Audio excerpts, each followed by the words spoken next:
It's another beautiful night in Milwaukee, Wisconsin. Where would you rather be? And the roof is open at Miller Park. The Padres are here. Game 2 of this 4-game series. San Diego against the Brew Crew. Brew Crew trying to snap a 6-game losing streak, and the big right-hander is on the mound. Jimmy Nelson matching up against the hard-throwing Andrew Kashner. And hi, everybody. We welcome you from Miller Park. Great to have you with us tonight alongside Bill Schroeder. I'm Brian Anderson. Sophia Minard is our reporter tonight. All right, the Brewers are trying to snap this long losing streak, trying to get back to winning ways post-trade deadline era, and they're going to give the ball tonight to Jimmy Nelson, who's been one of the best the Brewers have had to offer this year. Yeah, no decision his last time out. 7 innings, no runs against the Cubs. Unfortunately, the Brewers did not win that ball game. When you look at Nelson, he's been one of the best in the rotation throughout the season. Had a great month of July. 5 starts, 3-1, a 164 earned run average. Jimmy in that stretch allowed only 6 runs in 33 innings of work. He's only got 4 no decisions, which means he's been able to eat up some innings. He's getting those decisions. He's gone at least 5 innings in every start but 1 this year. He's an innings eater. He's got the slider back. He's a guy that's a top of the rotation pitcher, and the Brewers are counting on him tonight. Now, is he an emerging ace? That is the big question moving forward. Since June 24th, you see where he ranks among the best in the National League. The most wins, that's important. The Brewers need a win tonight, trying to get back on track against the Friars of San Diego. Stay with us. When we come back, Sophia will talk about Jimmy Nelson's starts, trying to get off to a good start in the first inning. He's had trouble with that inning. Stay right there.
Menards. Save big money at Menards on all your home improvement needs.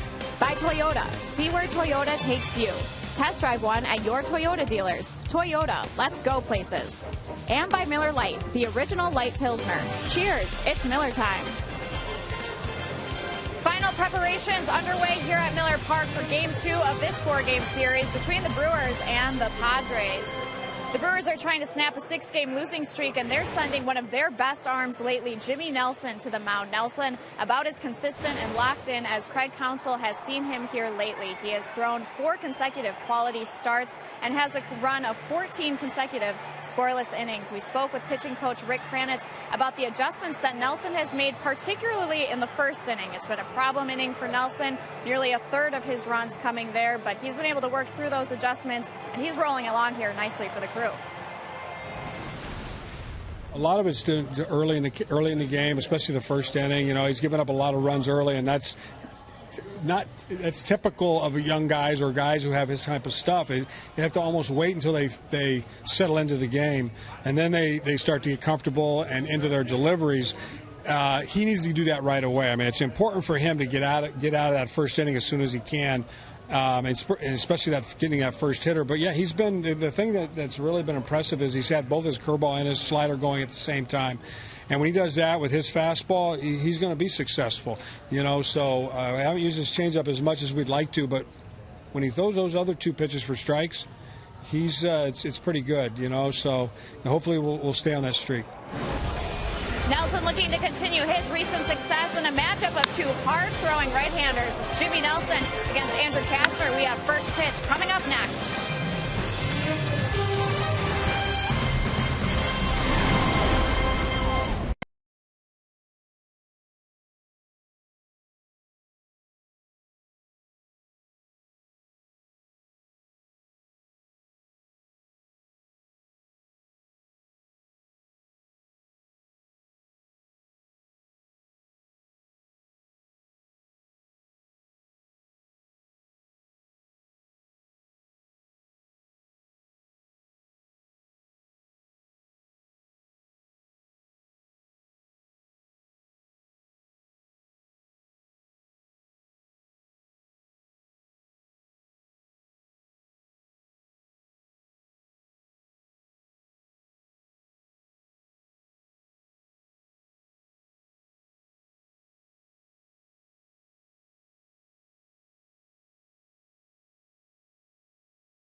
Tonight on Fox Sports Wisconsin, brought to you by Potawatomi Hotel and Casino. Book your stay now.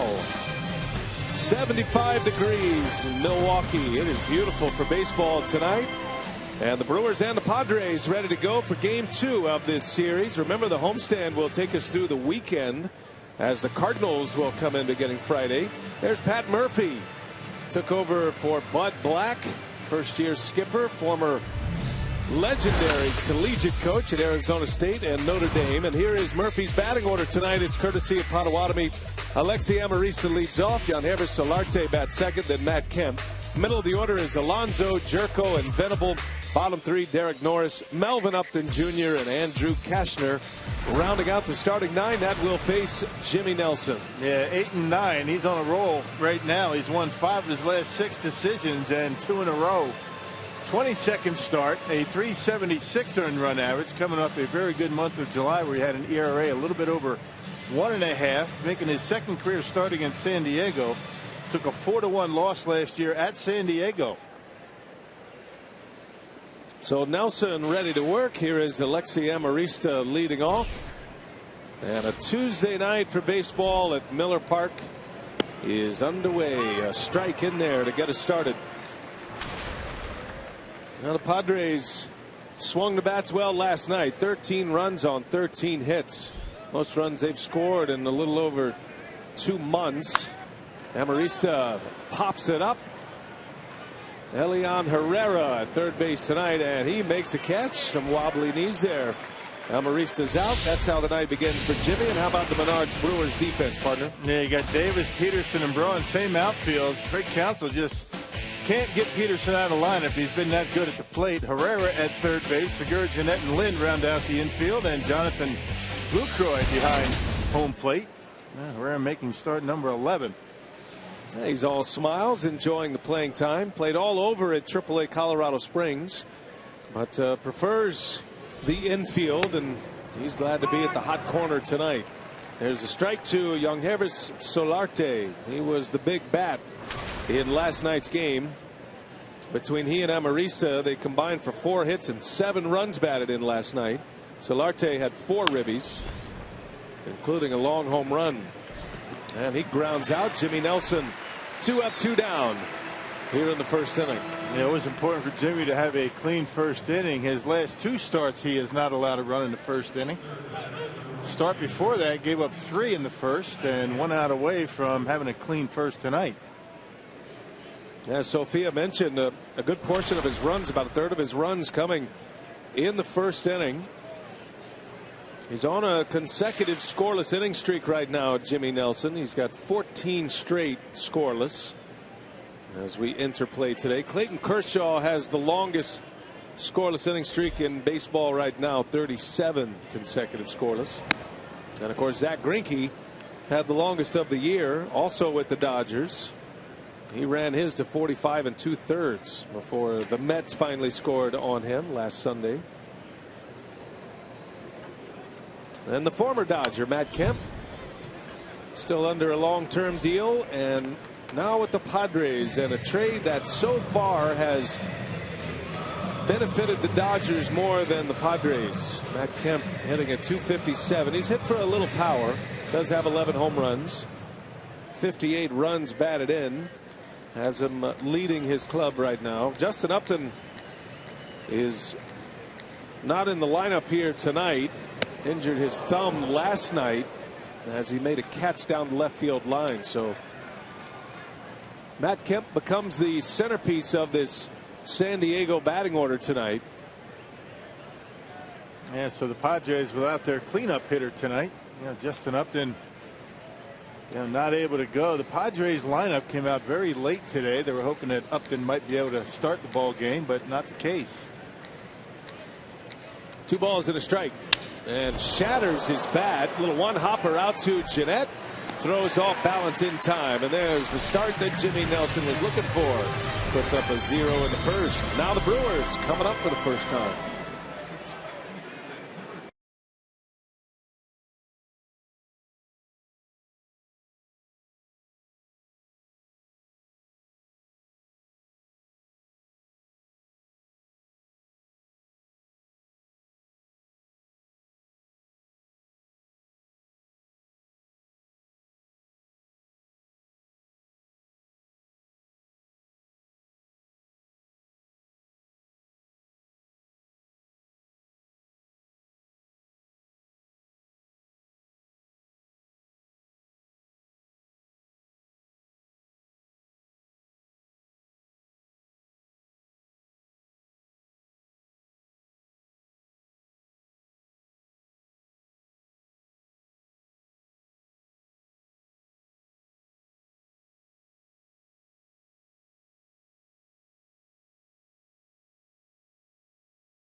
Throwing right-hander Andrew Kashner.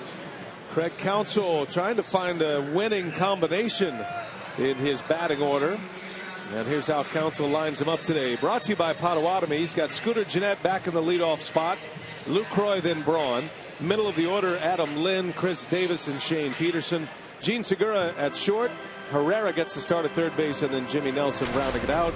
And there are the numbers on Andrew Kashner. It's hard to believe he's lost 10 games this season. Yeah, 413 earned run average. Had a miserable month of June, but much better since that time. 28 years old, 6'5", 225 pounds. He can get up there at about 98 miles an hour. He's got a change up and a slider to go with it. And his first offering at 95, outside ball one to Scooter Gennett, who hit a home run last night, a late home run. 1 for 5 last night was Gennett. Could have easily had 3 hits in last night's game as it grounds out to Jerko for the first out of the inning. Yeah, let's check out the Menards Padres defense. You got Will Venable out in left field. No Justin Upton tonight. Melvin Upton in center. Matt Kemp in right. Solarte, Amarista, Jerko, and Alonso from third to first. And Derek Norris, who did not start in last night's ball game, back behind home plate, their everyday catcher. Here's Lucroy now.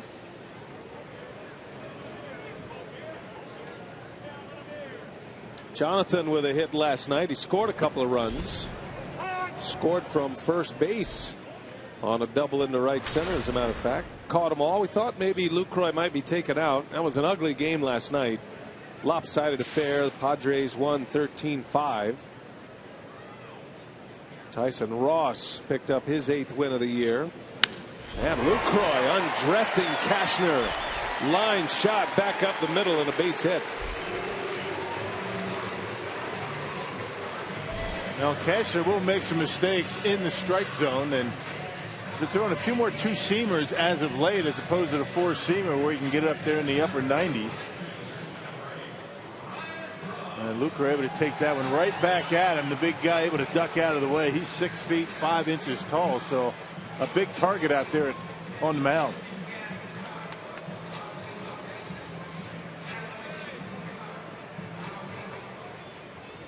Kashner, the former Cub, he was part of a trade with Anthony Rizzo that allowed the Padres to acquire what they had hoped was going to be a pitcher who had potential to be at #1. Hasn't quite worked out that way. He's had some good numbers and had some good moments through his career. He's got a lot of talent, great stuff, but he's 28 years of age now, and they're hoping he'll have a good finish to his season. Hot hitter at the plate, Ryan Braun, with Lucroy at first. Inside, almost hit him. Ryan has 6 hits on the homestand. He's 6 for 17. Had a double last night, was 1 out of 3.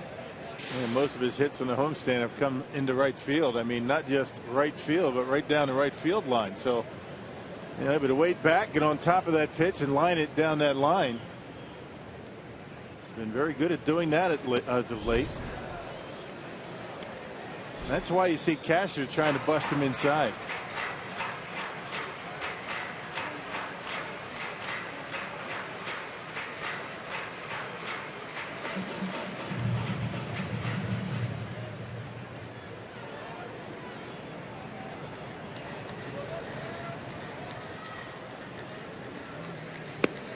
And Braun walks on 4 straight.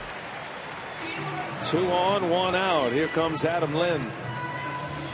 Brewers were able to get a couple of runs in the first inning last night, and then it all was downhill from there. Padres scored in all but 3 innings last night, and then they had a 6-run 7th that put it away for good. Yeah, rough night for Willie. He just couldn't get going. He just out of rhythm and couldn't get anything going. And a bad outing for Willie after a very good one in San Francisco, coming off the disabled list after 2 months. Dropped his record to 2-6, has an ERA at 4.5 now. Adam Lynn takes a ball. Now Lynn drove in a run in the first inning yesterday. He was 2 for 4 last night. And has a couple of hits in each of his last 3 games on this homestand. The Brewers lost their final game of the road trip in San Francisco, and they have not won on this homestand. Dropped 4 in a row to the Cubs. They lost last night. An 11-game homestand, still 3 remaining with the Padres, and then the Cardinals come in for 3 over the weekend. So chance to make up some ground and try to win a few ball games. Yeah, except for last night, the pitching's been pretty good. I mean, they've been able to keep the opponent down, but offense has not been able to get on the board too much. Hoping to turn that around tonight.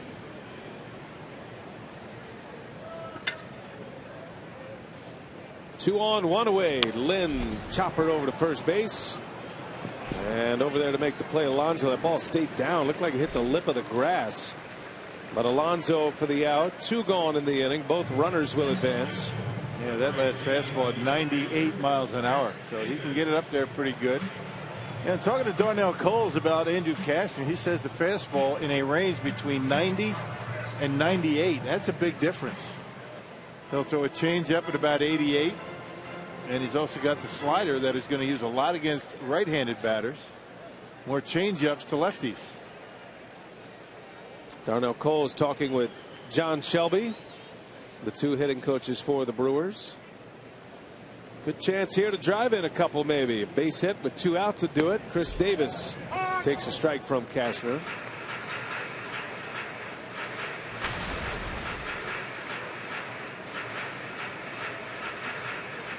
Davis coming in at .229, on base percentage of .319. Been drawing his walk since he got back from the disabled list. He missed a month after knee surgery, torn meniscus. And there's strike 2, 98 with a fastball. Cashner throwing hard early. He slings it in there. It doesn't look like he's putting out much effort either. I mean, he just has a live arm, and the ball just explodes out of his hand, and the big guy uses that leverage to his benefit.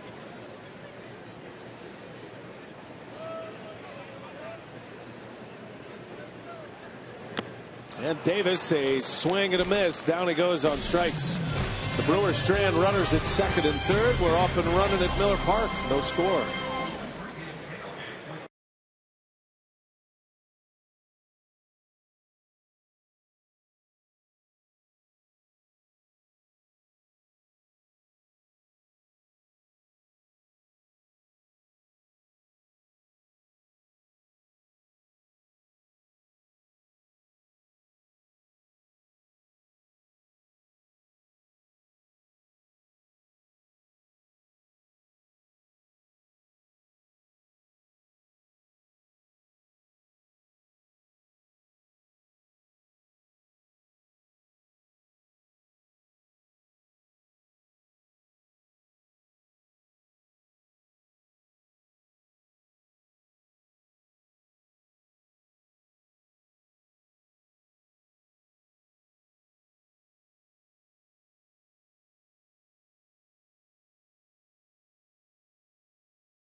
Ballpark tonight. They're having fun watching a little big league baseball.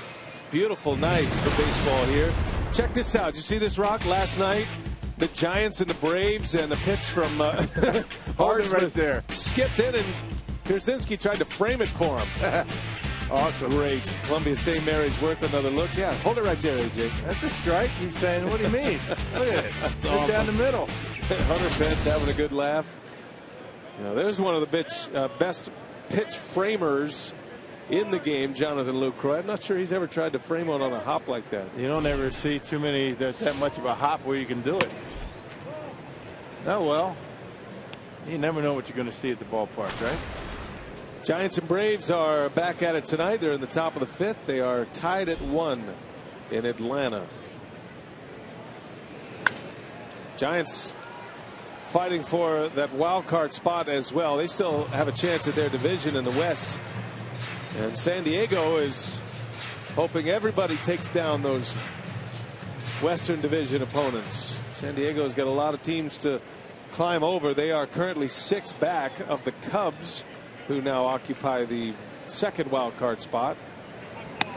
Padres the hottest team in baseball right now. Won 8 of 10.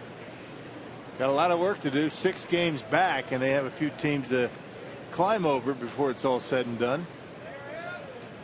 Pat Murphy's team 2 games under 500, 52 and 54.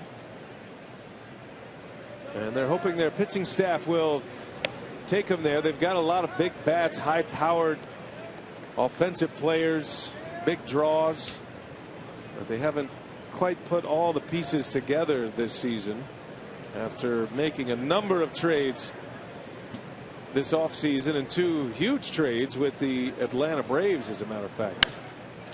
Yonder Alonso fouls it away, pushes the count to 3-2.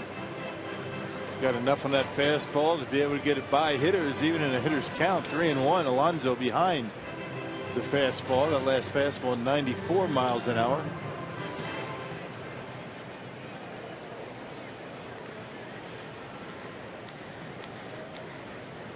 Nelson retired the side in order in the first inning, and the payoff pitch is swung on, fouled away. A couple of games we got our eye on tonight. The Cubs are in Pittsburgh.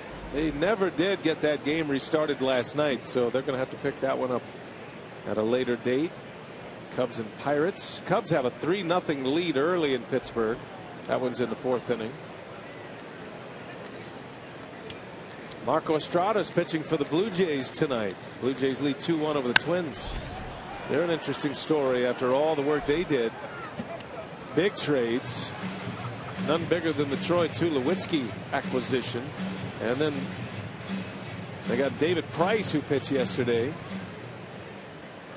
Today, the Detroit Tigers announced that Dave Dombrowski was let go as the general manager. Surprise move. Right on the heels of that trade of David Price. Al Avila takes over as the GM, longtime assistant to Dombrowski. So that sent some shockwaves across Major League Baseball. Dave Dombrowski out as the Tigers general manager.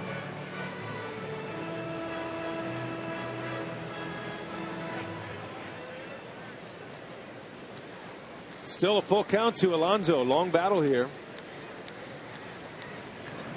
And that one in the air, shallow center field. And on the 9th pitch of the at-bat, Alonso flies out for the first out. I mean, it just kept pounding that sinker. Everything to Alonso in that at-bat was a sinker. Anywhere between 93 and 96. Able to jam him on pitch number 9. Fastball up there at 96 out of the gates. He's thrown that slider at 89. Haven't seen the curveball yet for Jimmy Nelson, which is in the low 80s.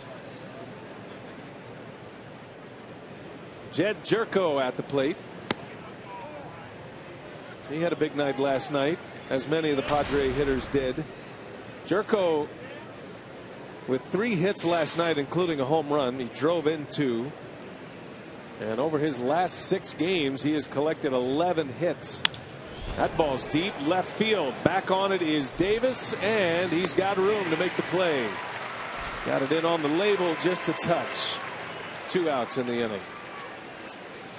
Hey, a reminder that baseball's playoff race is starting to get into high gear. Saturday, a doubleheader starting with the Dodgers and the Pirates. And then at 6 p.m. Central, It's the Cardinals and the Brewers on Fox Sports 1. Coverage begins at 2:30 on Fox Sports 1, streaming live on Fox Sports Go. So we are not on Fox Sports Wisconsin Saturday. Fox Sports 1 will have the game for you. We'll be back with you Sunday. Friday and Sunday, right? Mm-hmm. Yeah, and then the Brewers will have a brief road trip down to Chicago, just 3 games after an off day Monday, and then right back home. Nice long stretch at home. The Brewers trying to do some more winning here. This has been rough, dropping their first 5 games of the homestand, and 6 in a row overall. And they're still trying to find their new identity with the 3 guys that got traded. Another broken bat, 1 hopper to Jeanette. Throw to first, not in time. Venable has good speed and is able to beat that one out for an infield hit. And another jam shot. Will Venable likes the ball down in the strike zone. You got to pitch him upstairs, and Jeanette not able to get enough on it, and you can see clearly Venable able to beat it. So the first hit for the Padres comes with 2 outs in the second. Venable starting for Justin Upton tonight, and that'll bring up Derek Norris.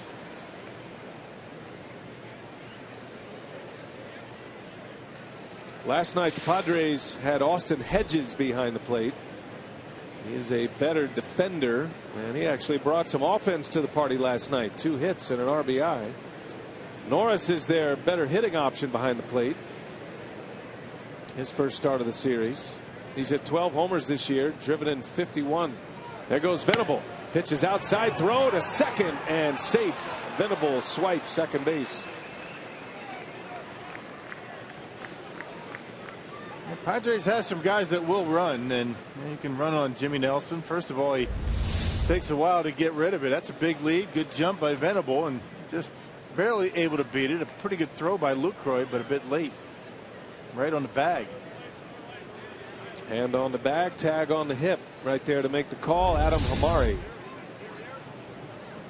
9 stolen base for Venable, 9 out of 10. And now in scoring position for Norris.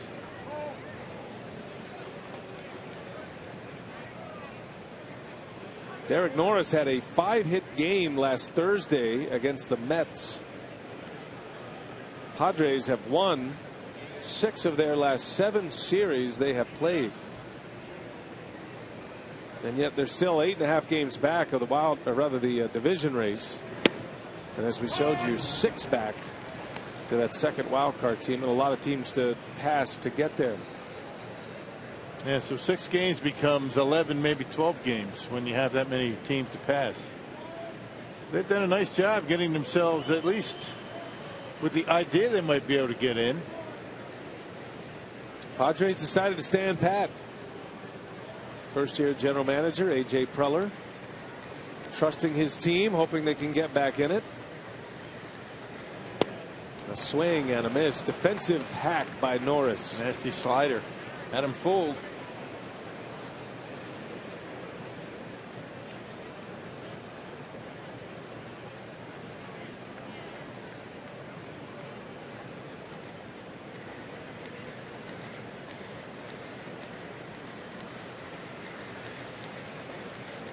Runner at second, 2-2 is fouled off. Norris stays alive.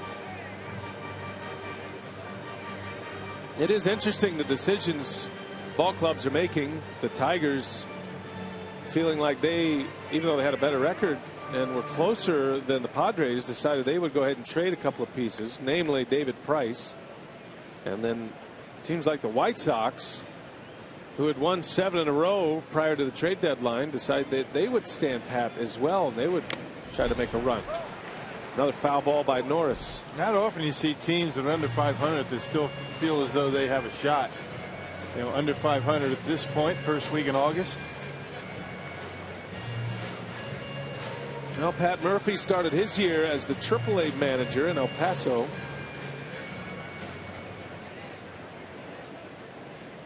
And he inherits a ball club with a high payroll, underperforming at this point. He's hoping to be the reason they turn it around. Out to Segura, and Jimmy Nelson puts up a 0 in the second inning. Infield hit by Venable. Brewers are coming up, bottom second.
By Potawatomi Hotel and Casino, scoreless as we head here to the second. Shane Peterson leading off this inning, and talking to Peterson before the game, he's made all 4 starts in center field with the departure of Carlos Gomez, and talked to him about how his routine has changed, and he said it really hasn't that much now that he's an everyday player. He said even when he was coming off of the bench or preparing as a pinch hitter, he said he tried to prepare every day as if he was still in the minor leagues, getting regular playing time. He said it was just part of his mentality. He said it's easy to get out of shape physically, to lose the strength and work that you did in the off season. So that was something he really tried to avoid. Tried to hit as much as he could, weight room, all the workouts. So it's paid off for him. He's trying to take advantage of the playing time now. Yeah, and as much as you try and keep yourself in game shape and not playing every day, you still have those aches and pains once you start playing every day. Same thing with Maldonado. Remember when he was sitting on the bench in the early part of the season and Lucroy gets hurt? Maldonado's all of a sudden thrust into that everyday role. It takes you a while to get into the groove. Almost like spring training again. 0-2 to Peterson, and he pops this one up mile high right up the pipe. And Amarista is there to make the catch. First out. Peterson retired. Good opportunity for guys like Peterson. We've been talking about that. That's really going to be the theme of the rest of the season for Milwaukee. Who's going to take advantage of the opportunity? Who's going to be part of the picture next year? Brewers do not want to be in this position again if they can avoid it. And we've seen a lot of teams get a quick jump start to the year. Get some free agents to fall your way. You get young players who come up to the big leagues, and Rocket just seems more and more. And look at the Astros, what they're doing this year. Cubs are contending a year earlier than they thought.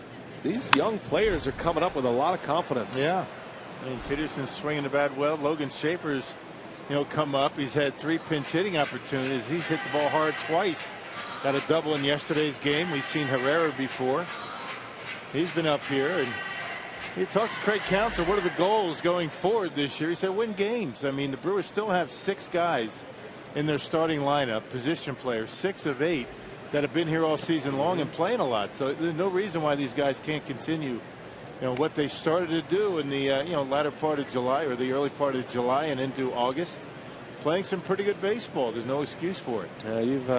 You can find out a lot about a player this time of year when the chips are down a little bit. The team is struggling. You want to see the guys show up, play hard every day. Counsell was not happy with the performance yesterday as Cashner hits the outside corner on Segura for his 2nd strikeout.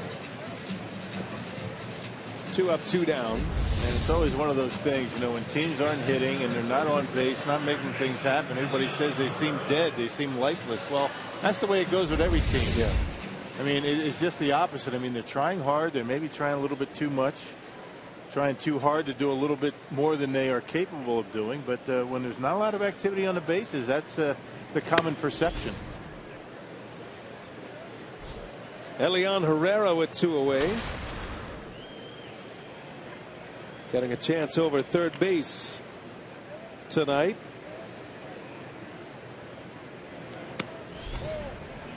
Herrera glad to be back. He put in his time. He actually was taken off the major league roster and accepted an assignment. He could have been a free agent, but he does enjoy the Brewers organization. He wanted to stay here, felt like it was his best way back to the big leagues. And he went down to AAA and he hit well and earns a spot on the major league roster. He was hitting .357 at AAA Colorado Springs.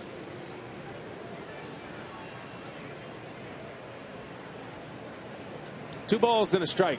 Herrera, the switch hitter, fouls it away. A good bench player, certainly not an everyday guy, but a good bench player, can play everywhere, and he's a switch hitter. So he gives your manager some options on the bench late in the game. Can even throw him behind home plate once in a while if you need to. He'll do it. And he's a good teammate, good clubhouse guy. Always has a smile on his face, and I think Counsell appreciates that. You know, a lot of these players we're talking about who are going to get some opportunities here, they are profiled as role players in the big leagues. I mean, there aren't many of these guys that are you're expecting to be in an everyday position. But as Craig Counsell knows more than anyone, those bench players, those role players can be major parts of building a winning franchise. No team that goes on to win the World Series or goes into the postseason does so with a poor bench. You got to have a bench. You got to have guys who can play a lot of positions, be versatile, and typically veterans. Playoff teams, a lot of veterans on their bench. 3-2 on the way, and that one is down low, ball 4. Herrera draws the walk, second issued by Cashner, and if nothing else, it's going to allow the Brewers to clear the pitcher spot.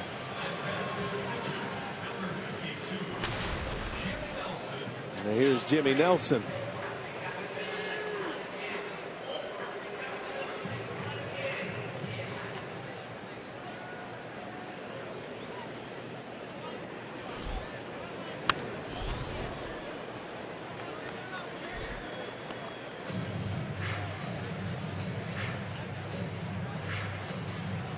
Nelson with 4 hits this season, and most of them go right over there to right field over the second baseman's head.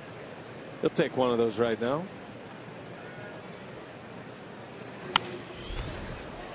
Little jam shot, 0-2 the count.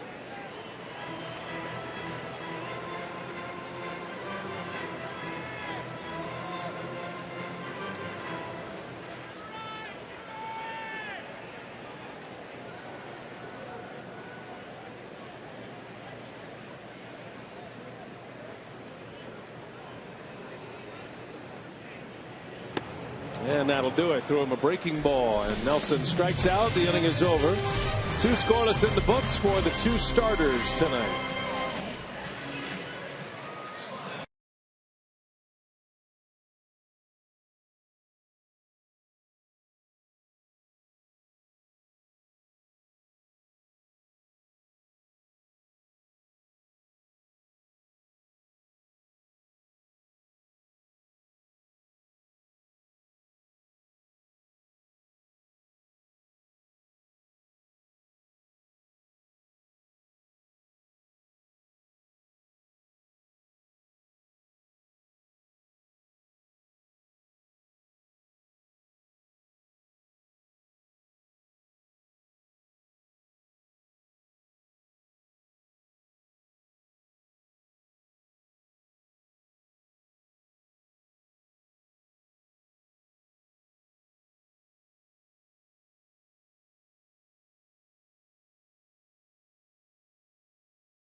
Wisconsin is brought to you by Marshfield Clinic.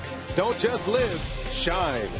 By Piggly Wiggly, the official supermarket of Fox Sports Wisconsin. And by Hupy and Abraham. 800-800-5678. Hupy and Abraham. Tell them you mean business. We head to the third inning from beautiful Miller Park. Working the phones, working the straw. It's a rally straw. What's the form on that? The off-arm phone hold. You ever done that? You've got a lot of damage in that shoulder to be able to pull that off. Well, you got to have a bad right hand, right arm. Well, his right hand is for the straw hand. Yeah, the straw hand, I guess. I don't know. It's good. That's good form. I mean, whatever it takes. To each his own. Whatever's comfortable. These little Bluetooth earpieces are nice. Just a suggestion. That must be a pretty important call, though. Yeah. I mean, at the ballpark. You're at the ballpark, interrupting straw time. You go to the ballpark to forget about the phone, don't you? I don't know. Not these days, though. Jimmy Nelson back to work. And Melvin Upton Jr. leads off, hacking at the first pitch. He fouls it back. Melvin's brother, Justin, is out of the lineup tonight. Injured thumb, crashed into the railing yesterday down the left field line. Taking a hit away from Scooter Gennett. He's day to day. So Melvin is the lone Upton in the lineup here this evening. They're a little late on that fastball. Yeah, and that's the Upton that you want to face. I mean, you know, Justin is having a terrific season. Leading the team in home runs, RBIs. Scores a lot of runs. Terrific right fielder. Make that left fielder. Melvin, on the other hand, has had a tough couple of years. 0-2 pitch. And that one just missed. Jimmy wanted the corner on that slider. Pretty good pitch. He did not get the call. Nelson thus far has given up an infield hit. Still looking for his first K, and that's it right there. Down goes Upton. Strikeout number 1 for Jimmy Nelson on a big fastball, and Upton does not agree with Larry Vanover. Now the one before was pretty close. Yeah, this time Larry Vanover rings it up. It looks like it had plenty of the plate right on the corner. Yeah, you got to have that one. Yeah. Strike zone's tight enough as it is. Got to have that one for a strike. Perfect pitch. Outside corner at the knees. And those are the kind of pitches that you start to think about Jimmy Nelson as one of those upper echelon guys. Can he emerge as that? Brewers feel like they have 3 pitchers through their farm system. Peralta, who's been here the longest, despite a bad night last night. Jimmy Nelson.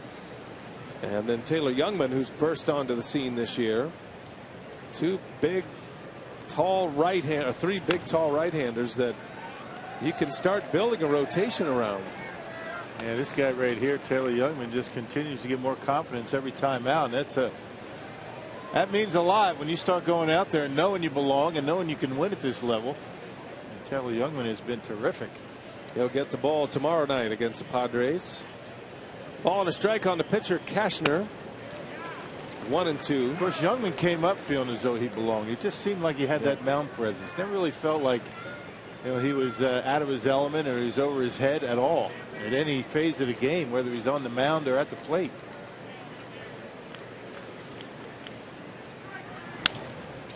Roller out to Herrera. Makes it easy on himself with the big hop. 2 up, 2 down for Nelson. Hey, the Brew Crew square off against the Cardinals in a series featuring a t-shirt giveaway tomorrow night. The annual Cerveceros Day on Saturday and Bob Uecker Bobblehead Day on Sunday afternoon. Go to Brewers.com to reserve your spot today. Cardinals are coming to town. You've played for the Cardinals on that World Series team. His famous joke. They wanted to get him off the roster, so they asked him if they could inject him with hepatitis.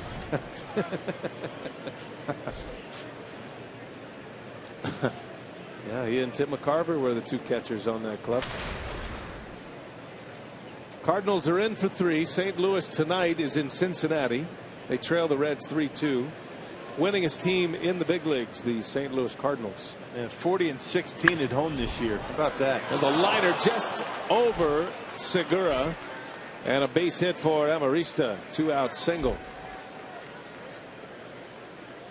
That was close. Segura was almost there to make that play, but it was hit like a bullet. Needed another inch. Would have been able to get to it. Just out of his reach. He wasn't playing all the way back because Amarista runs extremely well. A little dribbler might end up as a base hit. He was a little bit shorter in his position than he normally would be. So here is Yangervis Solarte. These two guys at the top of the order did big damage yesterday.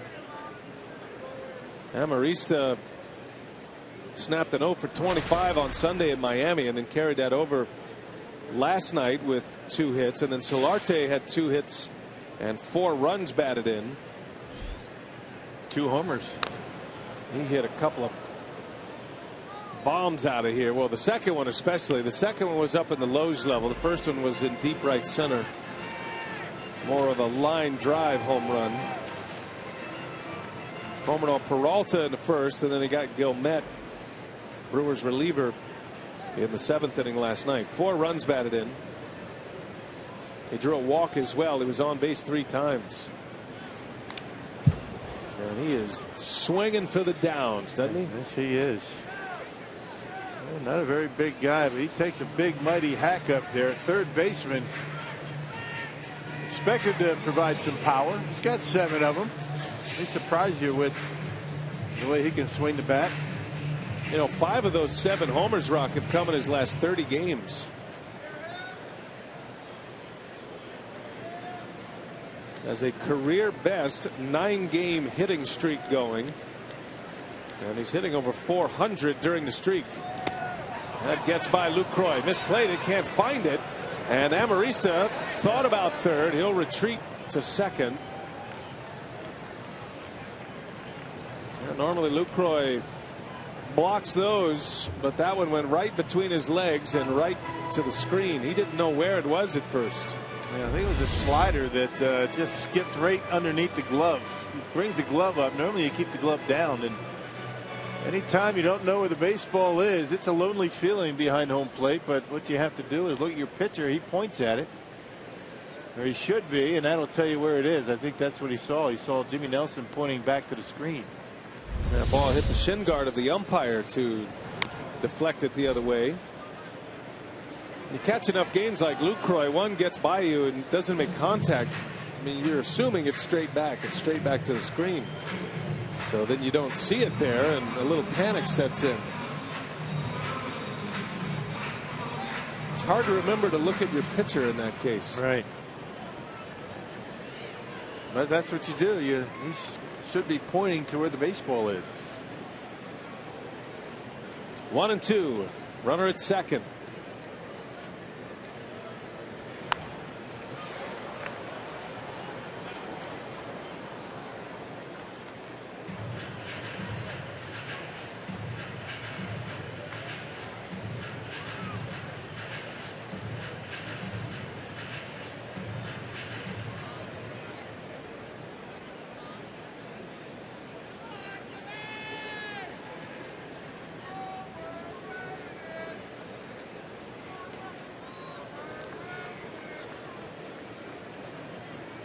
Nelson will try it again. 1 ball, 2 strikes. And a swing and a miss. He struck him out. There's that curveball by Jimmy Nelson. Second strikeout for Nelson.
Mariners Friars tonight. Game 2 of this series. Scooter Gennett will lead off here. Hit a home run last night. Powerball home run number 5. It was a 9th inning home run for Scooter Gennett. And after a good night at the plate, finally got one he could drive. Didn't miss it. He has pushed his way onto the Powerball home run leaderboard. Brewers trading away a lot of power. And there's Gennett. 5 on the year. Trip down to the minor leagues. Both of these second basemen in this game had a unexpected trip to the minor leagues this year. Both have come back swinging the bat well. Jed Jerko and Scooter Gennett. Yeah. Sometimes that's what it takes. Well, Scooter's got that average near 250 from where he started when he came back. That's pretty good hitting. Well under 200 when he came back to the big leagues. Hit that home run off of Mateo last night. Remember the discussion we had about him, the Mateo, the way he was holding it, wearing his hat? Oh, that's right. What'd you find out on that? Is it illegal? There's nothing in the rule book about how you have to wear your hat. Nothing. So, you know what? I went a step further. A little help from Mike Vasallo. Called down to the umpires room. I actually talked to Larry Vanover, the home plate umpire tonight, crew chief. He said there's no rule as to how you have to wear your hat. It's kind of like, you know, teams kind of police that themselves. I mean, you could actually have your hat on backwards on the mound if you wanted. Wow. See, I had no idea. You never see that, so you just assume. It's all about etiquette. It's kind of, you know, the way you should be doing it, should be wearing your uniform. Right. But there's nothing in the rule book against it. Because I always thought that poster that's in every major league clubhouse about how the uniform looks, and it's mostly just the color pattern of the certain uniforms that you have if you have multiple uniforms. Very specific on everything, but no mention of the hat. And you have to wear a hat, of course, right? That ball's hit well, deep left center. And that's going to get down, a base hit. Scooter Gennett starting to heat up a little bit. He's really hit the ball well. He only had 1 hit yesterday, but lined out twice down the left field line. This time he finds the gap. Yeah, look at the way he just serves that ball out there. Just jumps off his bat. Not a big guy, but you know, it's all about bat speed at the point of contact. He let it travel. He got a pitch away and knocked it over the head of Venable. It wasn't playing very deep for Scooter. In a couple of steps. Melvin Upton plays very shallow in center field. You know, we thought Dexter Fowler with the Cubs played shallow. Upton plays even more shallow on a normal basis. So Gennett with a leadoff double. Here is Jonathan Lucroy now. Brewers trying to score first tonight after Nelson's put up 3 scoreless. I remember that game. David Wells, former Padre, pitched for the Yankees, and he wore Babe Ruth's, an authentic Babe Ruth hat that he bought at an auction. And I remember he got heavily fined for it because it wasn't part of the current. Everybody has uniform. to be the same. That's why they call it uniform. Everybody's got to look the same, or pretty much. Chopper to the right side. Alonso, and a race to the bag, and Cashner wins the race to get Lucroy. However, Gennett will advance to third base. You can see Lucroy all the way trying to serve that ball to the right side, and Cashner doing a pretty good job getting there before Luke. Had a little bit of a late start, but the 6'5" frame able to stride it out and beat Luke to first base. Does advance a runner, and here is Ryan Braun. Runner at third, 1 out. Padres are going to bring their infield in.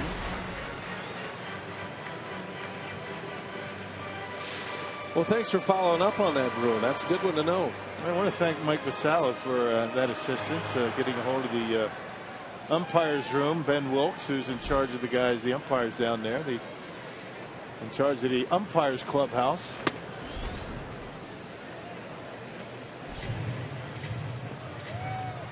Now, they were telling us a story down in AAA. Mateo had the hat kind of tilted to the side, but the more earned runs he allowed, the more he was required to put the hat more in the central, the center position. So if he was pitching well and not giving up runs, it was incentive to crank that hat over to the side. Yeah, Fernando Rodney kind of wore his hat off to the side too, right? Yeah.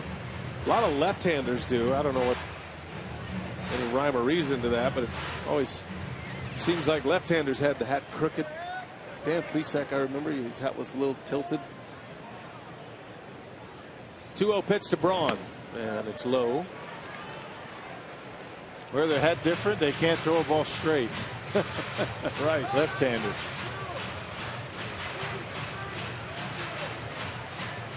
You ever play catch with Augie?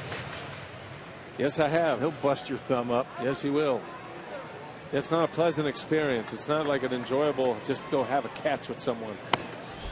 Augie still has the nasty stuff. Yeah. Braun walks again on 4 straight. He's seen 8 pitches, all of them balls, and nothing close. And that's going to put runners at the corners with Adam Lind coming up. That man never changes expression, Pat Murphy. It doesn't matter if his team's up 13-5 or if they're trailing. Same face.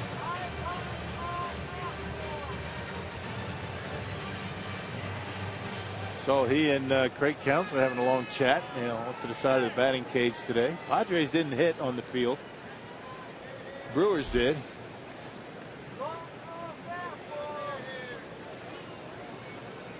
Lind with a chance to drive in a run here. Takes a strike. Did you notice that conversation and the body language of the two of them? Counsell and Murphy? Yeah. It was almost as if Craig was back at Notre Dame. Yeah, you go back into your habits, right? Yeah, right. No, that's true.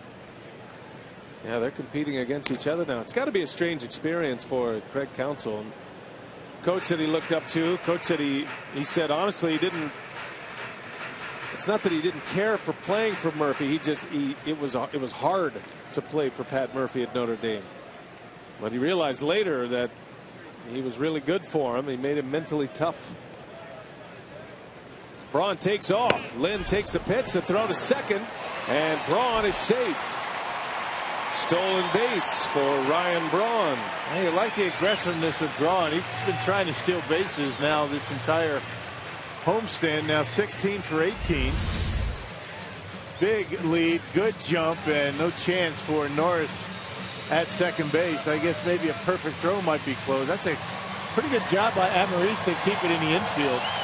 That ball gets by him, and Jeanette's going to be able to score. Murphy has asked the umpires to give him a chance to take a look in the clubhouse. And we'll see if he decides to go to a challenge here. Umpires will give managers about 30 seconds to make up their mind, and Murphy says no thanks. So second and third for Lind. Best opportunity of the night for the Brewers. They had 2 on in the first, but with 2 outs.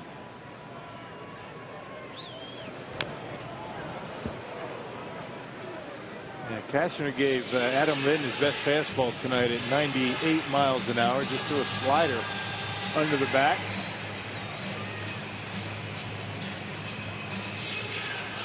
He'll throw changeup to lefties. A lot more changeup to lefties than right-handers.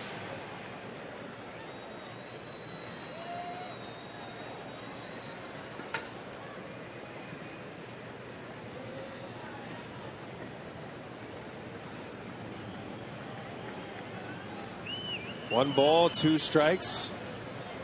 Lind, third base, backhanded, and now in a rundown is Jeanette, trying to get Braun over to third base, and Jeanette will be put out.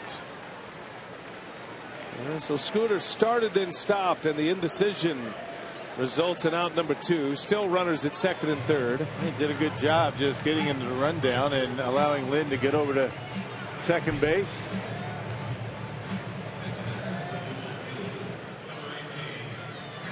That was a good play over there by Solarte. And not much you can do if you're the runner at third base on that. I mean, that ball was backhanded by Solarte, and Scooter no chance of getting back. He just decided to get in a rundown, which was a good move. That's going to be an out somewhere. And try to stay in a rundown, maybe force a bad throw. So here's Davis again, and there's a shot back up the middle. In to score is Braun. Lind on his way. The throw to the plate. One hop and out at the plate. Lind not sliding there. Running through the plate and tagged out by Norris. So the Brewers get 1. And a good throw from Melvin Upton to cut down Adam Lind at home. Perfect hop and an easy tag.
And a base hit. You try and get that lead.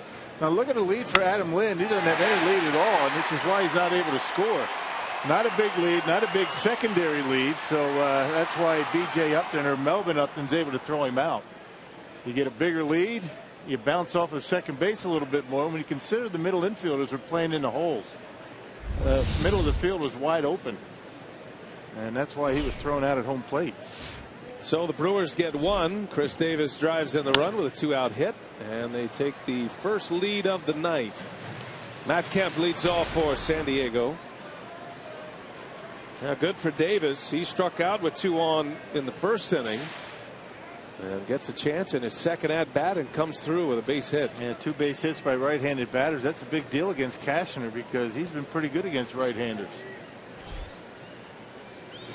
Big fastball, the slider.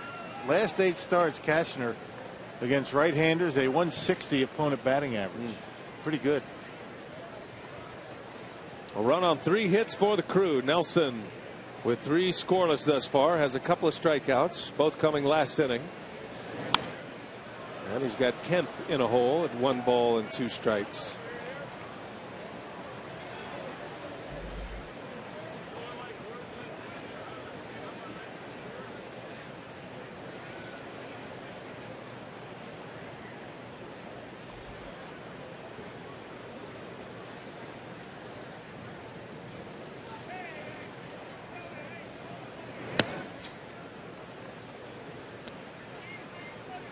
Kemp had a hit yesterday, drove in a run, pulled one into left field yesterday. 3 hits in their last series against the Marlins. And he swung the bat well on this road trip. This is the last leg of a road trip for the Padres. They played the Mets, the Marlins, and now the Brewers. And Kemp has 7 hits. Yeah, the average down, but run production not too bad. 11 homers, 58 runs batted in, and yeah, take those home run totals with a grain of salt. Given he plays at Petco Park, that's a big yard. Tough to hit him out of that ballpark.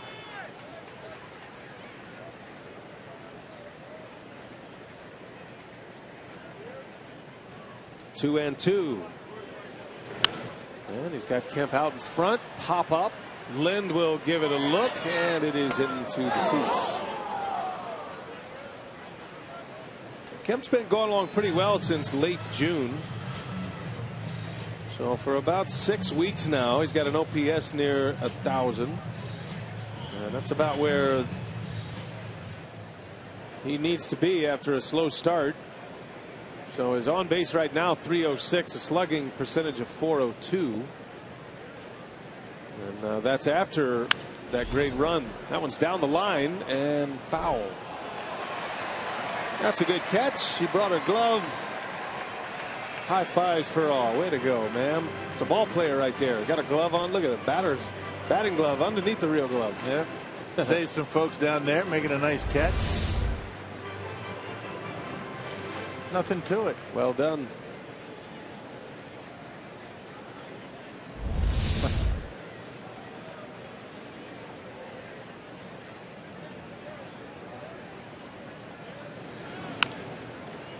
Yeah, before he got hurt, we was with the Dodgers. I mean, Matt Kemp, not too many better all phases of the game. I mean, I'd have to say he's a 5-tool guy. Could steal bases, hit home runs, batted for a high average. Pretty good throwing arm. Those injuries take their toll.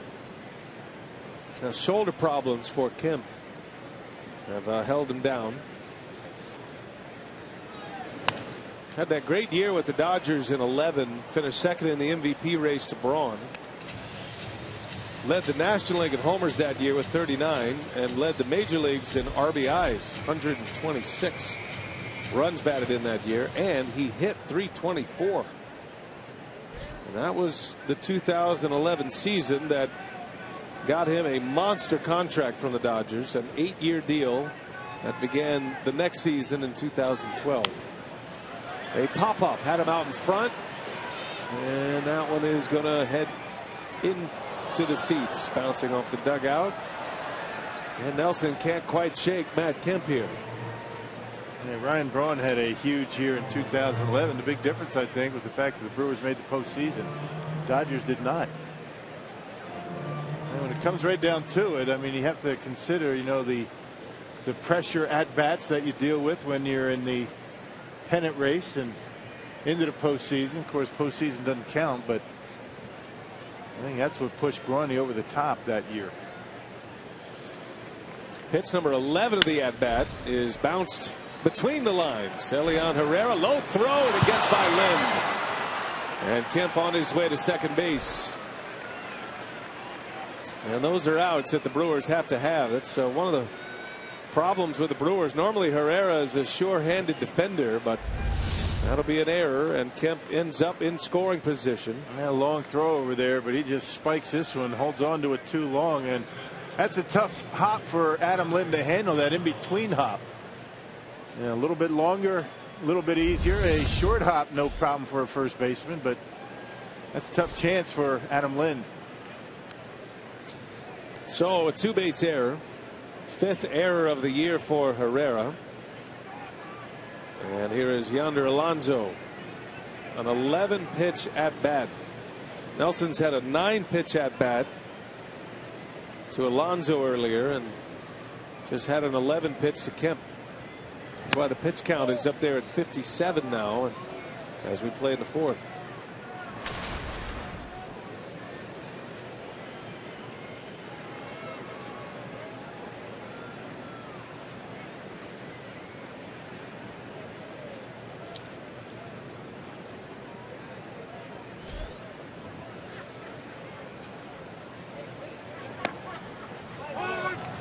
One and one on Alonso. Yeah, Jimmy's been able to manage his pitch count pretty well. You know, last time out against the Cubs, 7 innings, 2 hits, no runs, 104 pitches.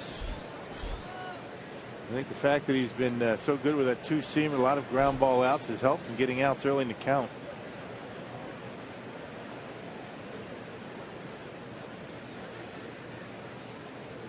Kemp takes off, and the pitch is fouled off. Had it stolen. And Alonso had a pitch to handle. He's upset. He missed that one. Either that or he's upset that he swung.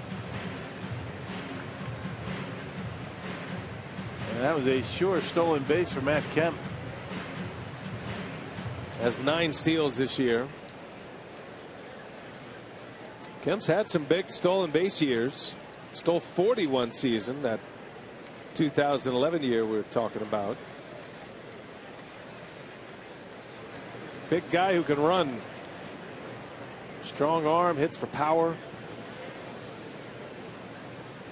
Padres are hoping he can get back into superstar status before this contract expires. In the dirt, Lucroy blocks it, but too far away to make a play at third. And now the Padres with a runner 90 feet away, nobody out, and a 2-2 count. And the Brewers are going to keep the infield back, with nobody out. A cleanup hitter up, slider, and Lucroy able to get it off his chest, but can't keep it close. That was pretty close to the one that Pierzynski tried to frame last night. That was way in front of home plate. Extreme spiking of the pitch. 60 feet 6 inches is only a suggestion. 2-2. Alonso hits it hard. Left field. Back is Davis. He's got it for the out, but Kemp will ease his way to the plate, and this game is all tied at 1. Sac fly, RBI for Yonder Alonso.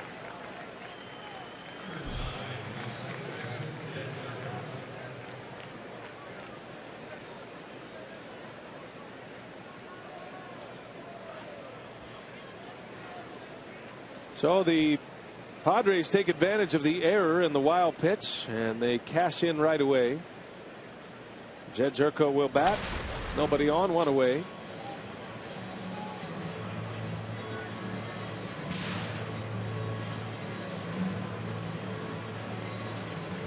Jerko is a little bit different story than Scooter Gennett, even though he's a struggling hitter and they sent him back to the minor leagues. Jerko is in the middle of a multi-year deal with the Padres.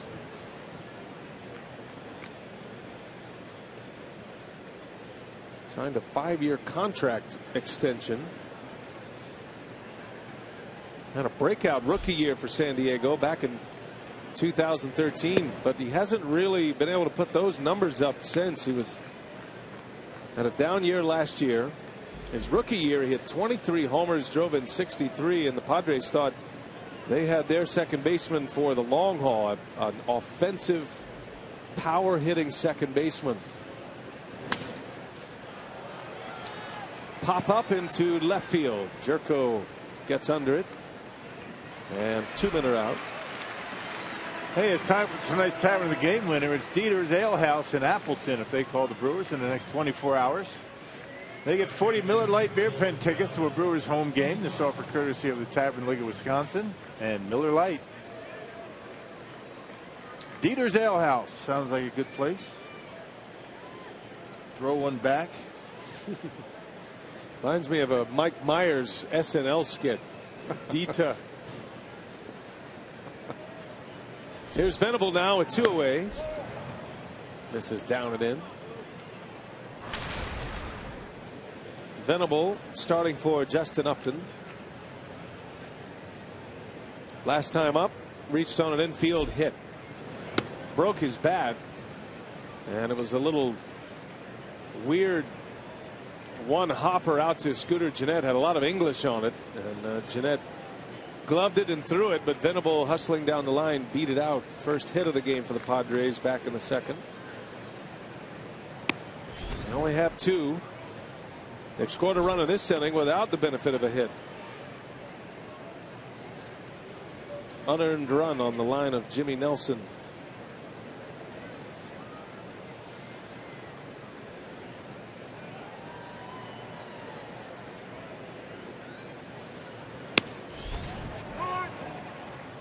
I was looking at that MVP race we were talking about in 11.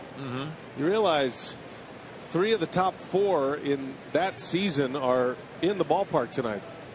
Braun won it. Kemp was second. Justin Upton was 4th that year. Ground ball to Gennett, and that will retire the side. Padres get an unearned run. We're all tied at 1 as we go to the bottom of the 4th.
down on the farm minor league report. We check in with Jason Rogers, who is playing with the Colorado Springs Cy Sox. An incredible night for him at the plate last night. You see a 4 for 5, a home run, 3 runs, 3 RBIs. He has now reached base safely, 29 in his last 31. And having a terrific season with the Sky Sox after being sent down there not too long ago. So you may see Jason Rogers, one of the September call-ups, coming up shortly. Yeah, he certainly deserves a chance. Had a good run here in the big leagues as a pinch hitter. I think the Brewers are hoping Adam Lynn stays healthy and continues to play every day. That's really the only spot for Rogers at this point, although he can play the outfield, but you'd ideally like him at first base. He's a good hitter, though. He proved he could hit at the major league level, and he'll get his chance once again. A young kid doing a good job coming off the bench, just like Shane Peterson. Of course, Peterson not young. He's 28, but both of them doing a job at different times of the season. One thing about Rogers that you like is the fact that he's not just hit well at AAA and he's hitting .342, but he's hitting right-handers well. So if you're thinking about him as a potential everyday player, kind of feels like more of a platoon player at this point, but he can handle the right-handers. That ball's ripped center field, and the shallow Upton's going to chase this one.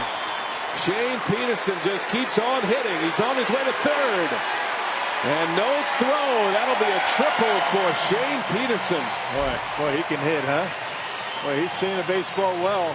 Batting average creeping back to 300. He got that pitch and just ripped it. I don't think the Padres thought he was going to be able to pull Cashner. Got one out over the plate. Now watch Melvin Upton. He's not running all that hard after that baseball. He's just kind of jogging after it, and I don't think he thought Peterson was going to try for a triple. Not much of an effort out there in center field by Upton. And Peterson taking advantage of it and able to cruise on into third base. A leadoff triple, his second triple of the year. Segura with a chopper right back to the mound. And he's out. Swung away at the first pitch, and Peterson still at third base. Well, it's time for you to tweet us your strongest fan photo. You can use the hashtag WisDataStrongFan, and you just might see yourself in an upcoming broadcast. It's brought to you by T-Mobile. One away with a runner at third. Elian Herrera. Any player worth his salt after committing an error, and it happens to everyone, loves the chance to drive in a run as soon as he can, and Herrera's got that shot here. That's what's beautiful about the game. It is a game of redemption. It's a team game, but these one-on-one confrontations keep coming back around. Comes after you. Even when you do well, you can't rest on your laurels. You've got another opportunity coming up. And Herrera takes one off the plate. He's got the count in his favor now, 2-0. Padres not messing around. Infield in, nobody out. Segura bounced out. They're way in right now for Herrera. Got to drive this one in. A leadoff triple by Peterson. Pitcher coming up next.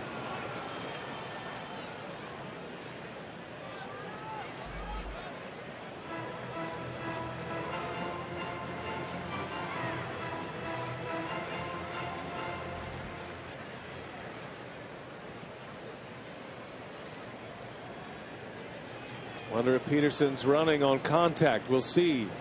Swing and a miss. No contact. Yep, slider down, fastball up.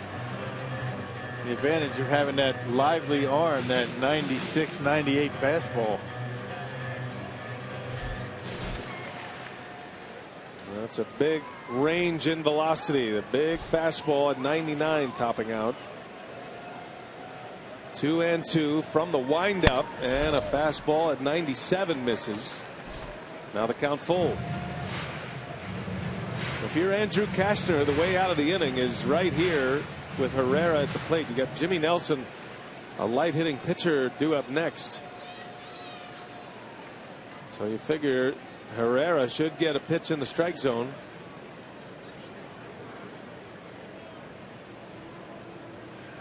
.3-2 on the way, and a little flare that's going to fall. A base hit. In to score is Peterson. Elian Herrera muscles one in the hole between third and short, And the Brewers regain the lead 2-1. Now the Brewers able to take advantage of that leadoff triple. And on the full count with the infield in, Herrera doesn't get much of it. Kastner busts him inside, but able to fight it off into left field. There you go. That's two guys we talk about having opportunities. August and September, driving responsible for a run here. And now Nelson can try to bunt Herrera to second base to give Jeanette a shot. That's such a big hit for Herrera. Padres bring their infield in. They're taking a shot to get out of the inning with no runs after a leadoff triple. Delivers with 2 strikes. Changes the complexion of the inning now. Strike 1.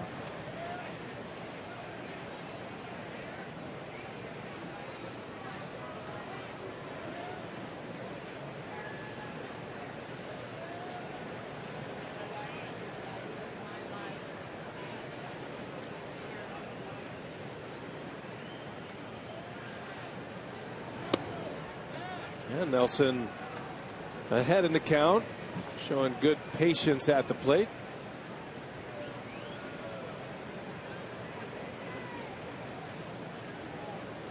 He takes it seriously. He takes everything seriously. Yeah, he's not a guy that messes around too much.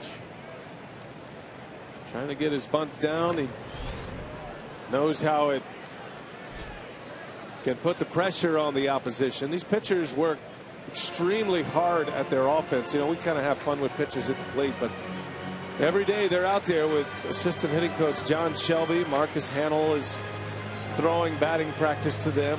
At home they're on the field, on the road they're in the cage, and they do work at it. They have all these little games that they play inside the batting practice to put pressure on them. And tough guy to bunt though, right here, Kastner. As is Marcus Hanel. That big fastball.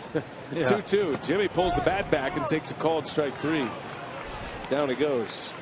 Yeah, Jimmy didn't look too comfortable trying to lay down a bunt against Kastner. Again, the big velocity is just wild enough to keep you honest.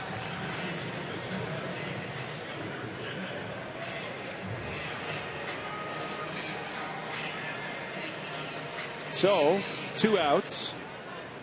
Herrera still at first. Here is Scooter Jeanette. Had a double into left center his last time up.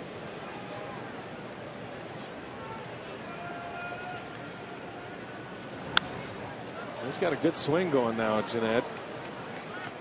Good work in our Brewers Live pregame show today. Got a camera in on the batting cage session of Darnell Coles and Scooter Jeanette, along with Hernan Perez. That was interesting. Fun to see these guys go through the work that they go through underneath, outside of the public arena of Miller Park. Yeah, it happens around 2, 3 o'clock in the afternoon, before, well before fans show up. Most players, coaches show up about 1 o'clock, 1:30 for a 7 o'clock game. And while a player may pop in and take 20, 30 swings or so, and then you multiply that by 4 or 5, and that same coach, whether it be John Shelby or Darnell Coles, is still there. It reminds you how many hours these guys put in to helping these players perform. And each one of them has something different that they need to work on. Yep, not easy. Yeah, this was earlier today. Darnell kind enough to wear a microphone, and walk-through portion of his swing to get loose is to get him in the best possible position to load. And that drill right there, it's interesting. You know, you see that without Darnell's commentary, and you think Scooter Jeanette's just kind of in there messing around, but not true. It's actually part of his warm-up. It's his rhythm. It's how he keeps himself reminded how to be on balance. Yeah, keeping that bat back. I mean, the load, meaning getting yourself in position to start your swing. Called a walk-through swing. Yeah. Now, our pitching coaches pretty much preach the same philosophy, but they all have different ways of approaching different hitters, and you don't approach the same hitter. You might not approach Scooter Jeanette as you would Ryan Braun, but it's pretty much the same speech. The same idea. Stay back, wait on the baseball, but every hitter has buzzwords that, you know, Darnell and John Shelby try to remind them. And Jeanette into left. Venable is there. And this will retire the side. But the Brewers get a run on the board. They regain the lead. Shane Peterson starts the inning with a triple into right center. And then Elian Herrera with a 2-strike single to drive him in.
Shane Peterson, a leadoff triple, scores the second run. The Brewers regain the lead courtesy of Elian Herrera. Well, you got to love that. Made an error, let a run in, gets a hit to drive in one. Carsoup.com trivia tonight, Rock. Which two former Brewers serve as coaches on the Padres staff? Two former Brewers. Like it. Yeah, that's a good one. One of them in the Wall of Honor. He is a Wall of Honor member along with Bill Schroeder. Jimmy Nelson back to work. He'll start it against Derek Norris. Bottom of the order coming up. Norris, Upton, and then the pitcher Cashner. I was talking to Jim Gannon around a batting cage yesterday, and you know, this one coach of the Padres was brought up as Jimmy was saying that he's probably one of the best base runners the Brewers ever had. Interesting. So what makes a great base runner? Instincts. You don't have to be really fast. That helps, but I mean, instincts, good baseball instincts, aggressive style, always looking to take an extra base. We saw Matt Kemp do that. Whoa, look out. A little buzzsaw in there on Derek Norris. Can you learn how to be a good base runner? Yeah. If it's instincts? Yeah, sure. And so, I mean, what's the key to it? It's not just instincts. I mean, it's good. It's great to have instincts, but you can learn how to be a good base runner, smart base runner. You got to understand, you know, game situations. Anybody can do that. And again, you don't have to be the fastest guy on your team to be a good base runner. You might not be a base stealer. Little jam shot roller. Segura coming in, gloves it, throws it in time. Nice play. There's something on that throw too. 6-3 put out. Beautifully done by Gene Segura. Yeah, Jimmy was talking about the fact that, you know, any ball in the dirt, this guy that we're talking about would always get that secondary lead, and he was looking to take that extra base. And that's a heck of a throwing arm by Segura. I mean, off balance and able to throw a bullet over there to Adam Lind. Have to check the laces on that pocket for Adam Lind. That stretched him a little bit. One away. Here's Melvin Upton. He takes ball one. I always remember the Brewers would talk about Corey Hart as being a great base runner. Right. And a lot of it's preparation, right? I mean, you got to know if you're going to put in the work that you do at the plate with your swing and that you do defensively, you should put in the work as a base runner as well, knowing which outfielder has a good throwing arm, the accuracy of the outfielders, their positioning, where they are, given, you know, when you're at second base. I mean, you can tell when a ball's hit to the outfield how far an outfielder has to go to get to the baseball, and that will help you determine whether you're going to score. Of course, you have to rely on your third base coach as well, but a lot of things go into being a good base runner, and preparation is a key. Now, there's so much going on inside the game of baseball between pitches. For defenders, third base coaches like Ed Cedar, you're always thinking about these things. How high the outfield grass is. Is it eating up ground balls that roll through into the outfield, making it a tougher play? That one's driven into center field. He got good wood on it, but under it, and Peterson will make the catch for out number 2. Hey, head to Miller Park this Friday night as the Brewers kick off the weekend series against the Cardinals. And you get a free retro Brewers t-shirt courtesy of Orbis Corporation. Call 414-902-4000 or visit Brewers.com for tickets. 2 away for Nelson as we play here in the 5th. Yeah, that secondary lead is such a big deal in being a good base runner. I mean, we saw, you know, we've seen a lot of guys take those crow hops, looking to take that extra base, get off and running with 2 strikes and 2 outs. You just don't want to be out there flat-footed. There's no reason for that.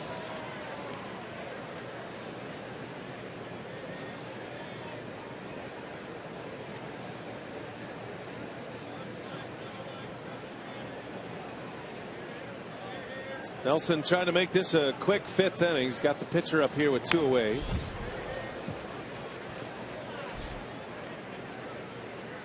And quickly 0-2. Jimmy's been quite a story.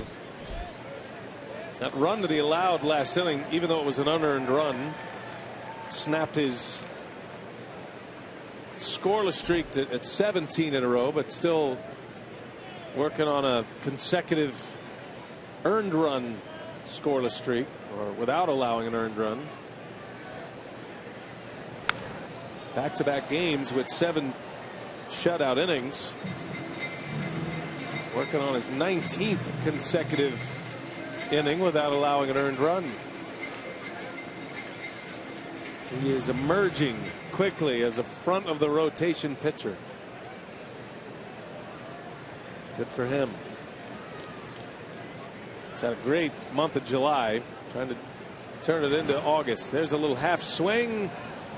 They will not ask, and he's able to take it. Ball 1. Nelson got a win against the Diamondbacks in 7 shutout, and then took a no decision against the Cubs. 7 shutout, only 2 hits. That was a game the Brewers lost 5-2. That hurt a little bit. Wasting a good start. 1-2 pitch. Breaking ball, strike, inning over. Nelson picks up his 3rd strikeout, a 3-up, 3-down inning, and Jonathan Lucroy set to lead off for the Brewers. We head to the bottom of the 5th.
Sports Wisconsin is brought to you by Miller Lite, the original light Pilsner. Cheers, it's Miller time.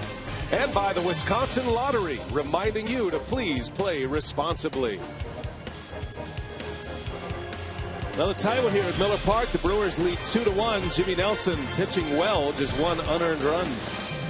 A reminder here, see legendary Lambeau Field like you've never seen it before from Over the Edge on Saturday, August 15th. You can rappel down the side of Lambeau Field, the ultimate fan experience, and raise money for Special Olympics Wisconsin. Sign up today. Limited spots. Go to foxsportswisconsin.com/events for more information. Lucroy leads off. Cashner back to work. He's given up 2 runs on 5 hits. Brewers got 1 in the 3rd on an RBI single by Davis. Had a second potential run thrown out at the plate by Melvin Upton on that base hit. And then the Brewers got another one last inning. Elian Herrera with an RBI single. Scoring Peterson, who had led the inning off with a triple. Yeah, both runs for the Brewers earned tonight. And that's big news because Andrew Cashner has allowed 21 unearned runs this year. That's the most in all of baseball. No question. What does that say about the way a season has gone? And even though the ERA, I wouldn't say the ERA is anywhere close to where Cashner wants it coming in. I mean, he's supposed to be a dominant ace type pitcher. He's got an ERA over 4, and he's 4-10. But then you add in all those unearned runs. Tons. The next closest in all of baseball, Jonathan Neese, 11. Wow. I mean, either, the errors are made with men on base. I mean, critical errors, or he has a difficult time picking up his defense. One of the two, I wouldn't know. Probably a little bit of both. Yeah. When you're giving up that many runs. And Lucroy draws the walk. So Lucroy is aboard to start the 5th. That is the 3rd consecutive inning that the Brewers have had their leadoff batter reach base. Well, they've had at least 1 at bat or 2 at bats with runners in scoring position in every inning but 1. That was the 2nd. They've had opportunities. Time for this offense to break out. Take a little pressure off the pitching staff.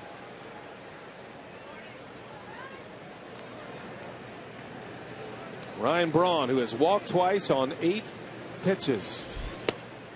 That's the first strike he's seen tonight. That was a good one too on the outside corner. One of the things that Cashner has done recently is taken a little bit off his fastball and using the 2-seam sinker a little more, and that's the velocity you just saw there in the mid-90s, 92 to 95 range. That's still a pretty good fastball. That's Jimmy Nelson range right there, 94, 95 with movement. Now, you'd much rather take off a couple of miles an hour to get some late movement going in on right-handers as opposed to straight as a string at 97. He's been at the bottom of the zone twice against Braun. He's got him 0-2. Lucroy, lead runner on at first. And Braun back up the middle, and that's going to sneak through a base hit. Lucroy won't challenge the arm of Upton. Wise move. He's already thrown out 1 tonight. 0-2 base hit for Ryan Braun. Yep, on a slider right down the middle of the plate. Cashner wanted it down and away, and he made a mistake. That's what we're talking about. He's got great stuff, and he makes mistakes in the strike zone. That was one. You didn't have to throw it that good on an 0-2 pitch.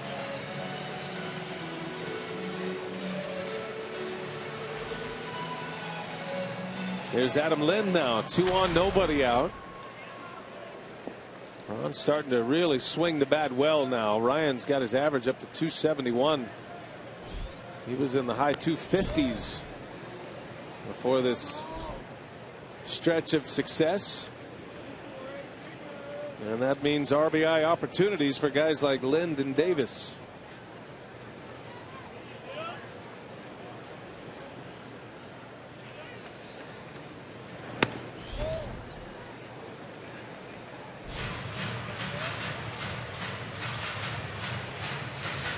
Adams sitting on 16 home runs, second on the club to Braun, who's hit 19.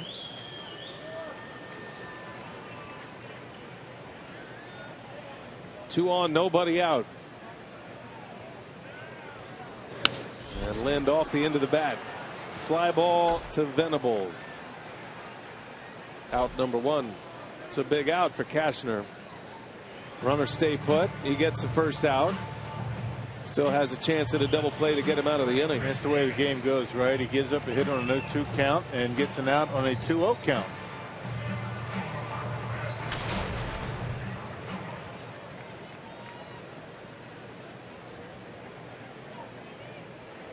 So here's Davis.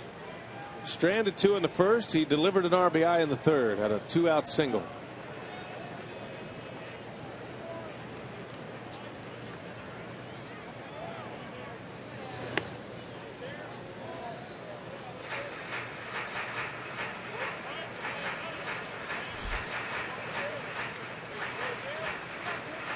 Chris Davis, KD, they call him the Big Chill. Easygoing guy. Until he gets in that batter's box and starts to swing. Yeah, that's a different personality coming out of him between the lines. It's all calm and collected in that batter's box until that baseball is on its way to home plate. Didn't like that call. Thought it was down and in. He grew up in the Phoenix area, but he said he could have easily grown up near the ocean. He's got a dude mentality about him. And a big swing. 1-2 the count. A lot of eyes on Chris Davis here. He knows what's at stake. Dad was a professional baseball player. He grew up in a professional setting in the dugouts, and his father's still in the game as a scout with the Bureau, Major League Baseball Bureau.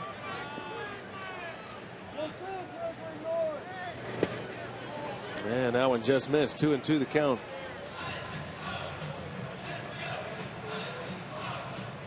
He got his fastball last time up in the third inning. Got a base hit to center. Good take on that slider he just threw. 2-2 with 2 on. And he missed with a fastball. It's a fastball command for Andrew Cashner. That's where everything begins and ends for him. It's everybody. Put it on the corners, get ahead in the count, and then you can go to work. Plate's a lot bigger for a guy who throws in the upper 90s. But his misses are bad misses. And no swings. Davis would like to center up a fastball here. This would be a great matchup. Power hitter and a power pitcher. See what he gives him. 3-2 is a breaking ball, and down he goes. He went with the slider, and Davis strikes out. Now 2 men are out with 2 on. That might be one of the best sliders he's thrown. Look how late this pitch breaks and goes straight down. Not a big break, but very late and quick. And Davis out in front of it, just like his first time up in the first inning.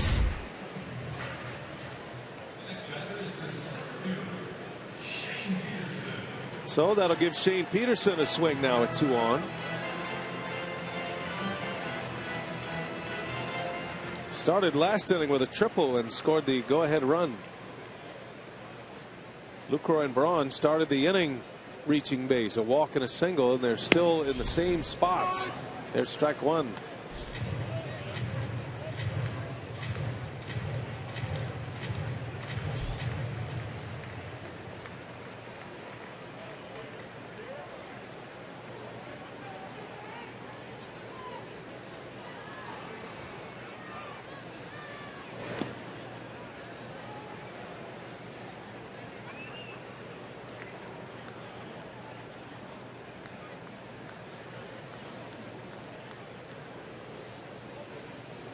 Peterson had a brief chance in the big leagues 2 years ago with Oakland, just 2 games. Was hoping his opportunities weren't going to end there. Brewers picked him up from the Cubs on waivers this offseason, and he's had a great chance here. Ground ball hits the base runner Lucroy. And that'll be an out, and that will end the inning. Lucroy trying to jump over the ball, and it found him.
A series of community outreach events that will take place each month during the season, all of which involve partnering with Brewers Community Foundation, players, coaches, Brewers' wives, alumni, and team personnel working in the community.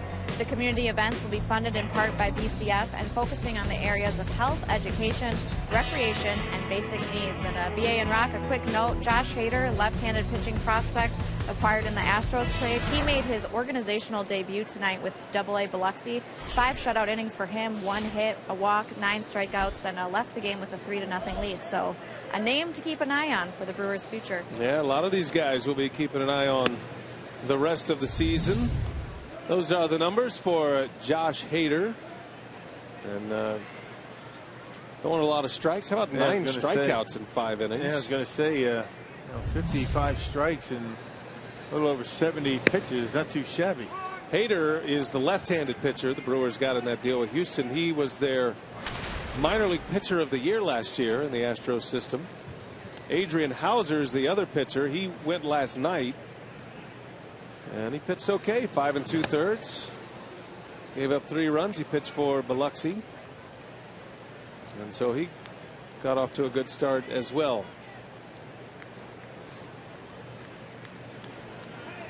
Anxious to see some of these young kids. Hope they're in spring training next year. Big curveball in there for a strike. Good look at that breaking ball by Nelson. 2-2. You wonder of the 6 players the Brewers got, how many of them we'll see this year. Maybe 1, maybe 2 we'll see. Possibly Zach Davies, Doug Melvin was saying, a starting pitcher. There's a called strike 3, and Amarista not happy, barking on his way out, but Jimmy Nelson comes back to strike him out to start the 6th. Yeah, that's come back two-seamer. Started off the inside corner, then came back and caught the edge, and Vanover rings it up. You can see Fox Tracks had it right on the line on the inside corner. Well, you're pitching this well. You should get those corner pitches.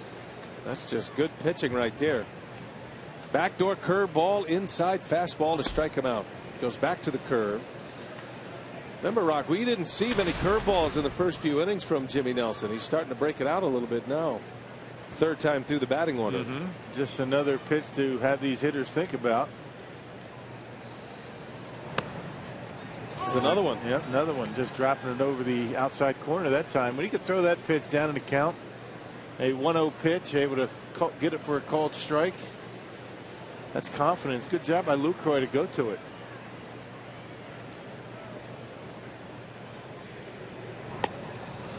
That looked like a changeup right there. Yeah.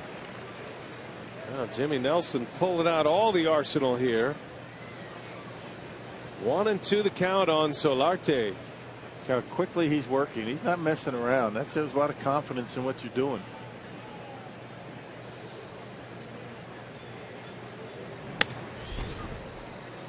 Stands right by that pitching rubber, not walking around, trying to figure out what's going on out there. He just gets it. Gets back on the rubber, looks in for the sign, and throws the pitch. Good rhythm out there. Good rhythm between he and Lucroy. Sitting on a 2-1 lead. Solarte rips one foul. Look out in the seats. Man, oh man, that ball was ripped. And let's hope everybody's all right.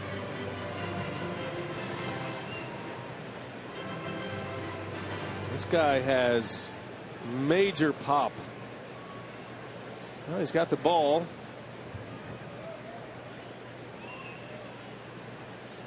As good as he can expect to be. And here's the 2-2, and it's swung on, rolled out to Jeanette. Out number 2.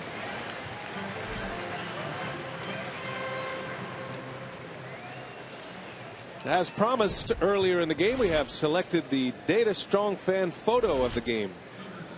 It's from Melissa. Nice going, Melissa. What are you thinking? Is Melissa on the right or on the left?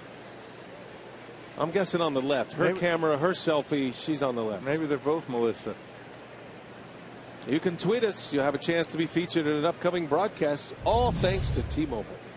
Thank you, Melissa, whichever one you were. I'm going with the one on the left.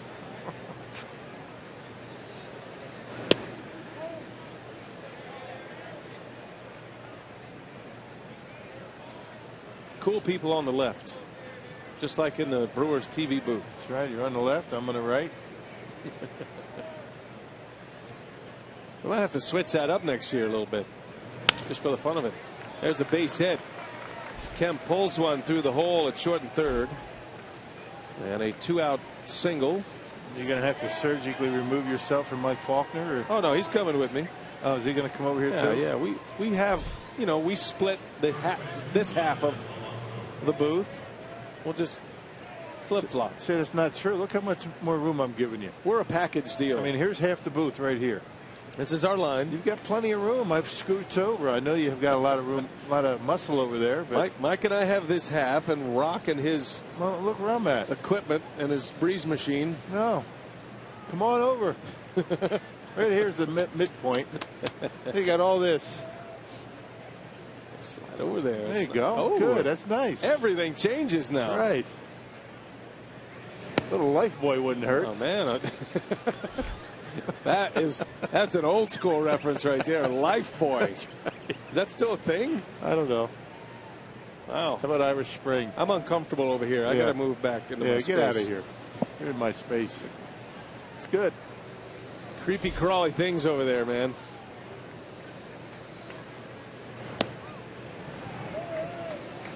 Nelson has fallen behind Yonder Alonso. That's what Rock and I feel like at Wrigley Field, though. So that booth is about a third of this, maybe a quarter of this one. So it's like sitting in a cockpit, and there's a bunch of spiders. Sharp instruments under the table, cutting up pants. Yeah, you can't go with your A-team britches over at Wrigley. Some type of liquid dripping on you. Alonso pops it up, and this should end the inning. It does, and Jimmy Nelson is through 6. 1 unearned run on the board against him. 2-1 Brewers.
Park, and Mr. Baseball gets his very own bobblehead this Sunday afternoon, as all fans in attendance for the Brewers weekend finale against the Cardinals will get a bobblehead molded after Bob Uecker's last row statue here at Miller Park. Reserve your spot at Brewers.com. One of two statues of Bob Uecker. Andrew Kastner back on the mound. The Brewers lead 2-1. Segura leads off. Bottom of the order coming up. Jimmy Nelson pitching another gem tonight. 6 innings, 1 unearned run against him, only 3 hits. Jimmy with 4 Ks.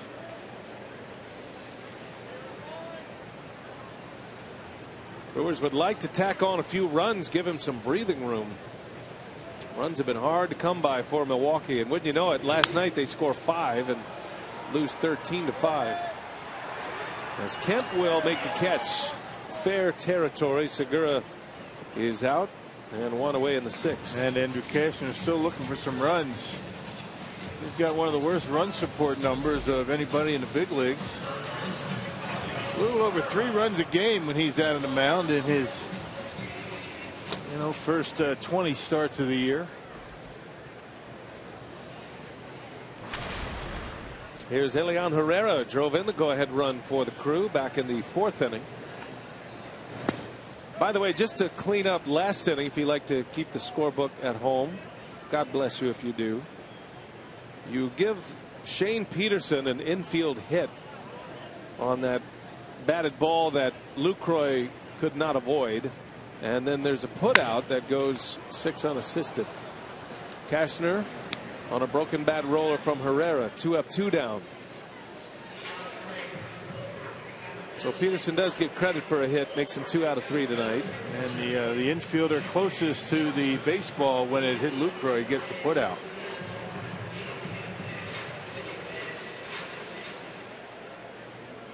And 2 runners left on, by the way. So no runs on 2 hits, 2 left on. Jimmy Nelson with a ground ball, and that's a base hit.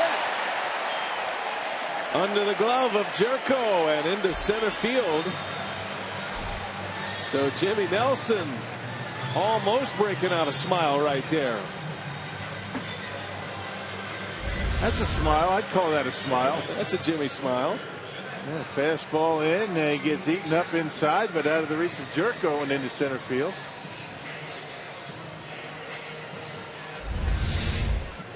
Well, he'll take that. Jimmy takes a lot of grief among his pitching compadres for his batsmanship. That's his 5th hit of the year. And it turns the lineup over now. Top of the order up. Here's Scooter Gennett.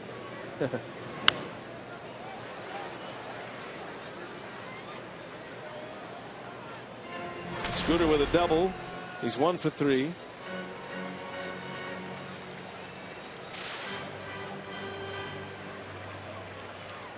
Hitting at .250 for the season now, Gennett. And when you consider where he started this year, at the time he was sent down, he was hitting .150. He's really been able to wrestle back a respectable batting average. Scooter believes he can hit .300 in the big leagues. He's hoping to do that and hoping to be an everyday player. He's been able to do that as a platoon player. He's another guy that's going to get chances to play and maybe get some starts against left-handed starting pitching. Yeah, you might see that this year. I mean, as the team gets through August and into September, Craig Counsell might want to see how Gennett responds to left-handed pitching. Scooter had to go on the disabled list, had a hand injury, had a cut on his hand in late April. Did that in Pittsburgh. And he rolls to short, easy out at second. That will retire the side. 2-1 Brew Crew on our way to the 7th inning in Milwaukee.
Park tonight. 2-1. The Brewers lead the Padres. Baseball's playoff race starting to get into high gear. Saturday we got a doubleheader. It starts with the Dodgers and the Pirates. Key game for both contending teams. And then at 6 p.m. Central, it's the NL Central leading Cardinals. They're here in Milwaukee taking on the Brew Crew. And you can see that game on Fox Sports 1. Coverage begins at 2:30. Streaming live on Fox Sports Go. And our Carsoup.com trivia, which 2 former Brewer service coaches on the Padres staff. And let's see. Did you have it right? Mark Kotsay and Jose Valentin, who is on the Wall of Honor. Matter of fact, he went out to the Wall of Honor and took a photograph. 90 career homers for Jose Valentin. And now he was the really good base runner, not Kotsay. Kotsay's a pretty good base runner, too. Right, but Jose Valentin, according to Jim Gander, one of the best. Valentin had 8 seasons with the Brew Crew. His best year, 96. 24 homers, 95 runs batted in that year. And now the first base coach of the Padres. And, of course, Mark Kotsay joined Craig Counsell as the 2 key members of the Brewers bench in the division winning year of 2011. Hit 270 that year, and he's now the hitting coach for San Diego. Many feel he's got a chance to be a manager soon. Yeah, you knew when he was at the end of his playing career that he was going to be on the bench somewhere with somebody. Good baseball guy, student of the game, and understands the game of baseball. And even when he was playing here with Milwaukee, teaching the young guys. Great hitter. Just a quality baseball person in all facets. Clubhouse, with the media, with the fans, between the lines. Ron Renicky used to rave about Mark Kotsay, and he and Counsell were key components. He acted like he enjoyed playing baseball for a living. And, why wouldn't you, right? No kidding.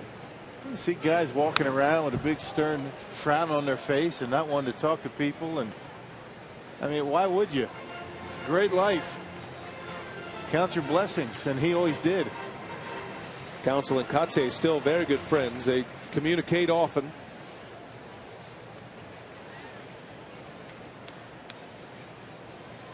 Two balls and a strike.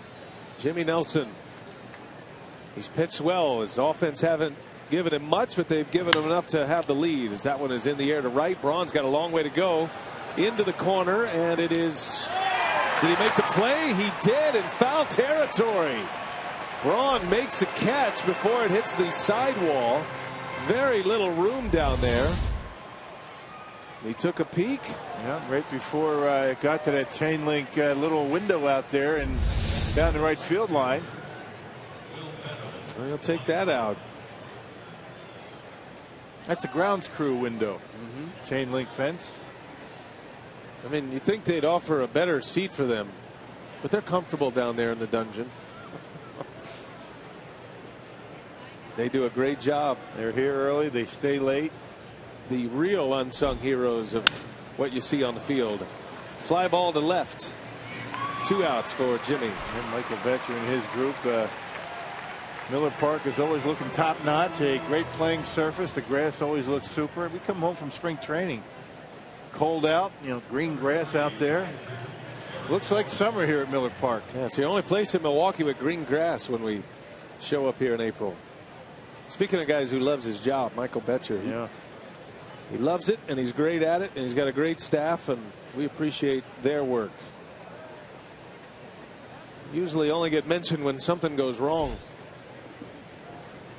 Like a bad hop, but you never see one here. Hardly ever. Derek Norris takes a strike.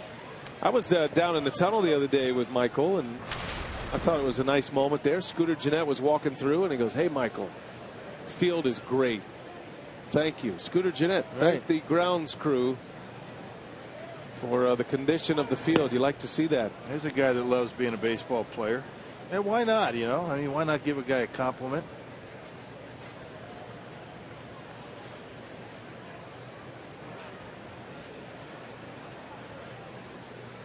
Have I complimented you yet today? Yeah, you know, I was just thinking maybe you could offer up a few more for me and the rest of the crew. And I think you're on the top of your game tonight. Is that because your family's here or what? I mean, we had all this long conversation. It took you 3 innings to get the hint. We've been very complimentary tonight. Well, nobody said I was quick.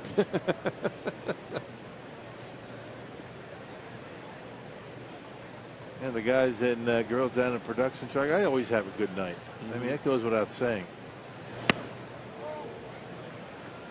I mean, they love their jobs and they just love listening to us every night. Who wouldn't? What's not to love? Yeah, they're stuck with us. You get to change the channel at home or put on Bob Uecker, which is never a bad idea. Just keep the TV going. We don't mind the mute buttons. He's a Hall of Famer. Just don't turn it completely off. Pictures are great. They are. Great camera operators. Great sounds.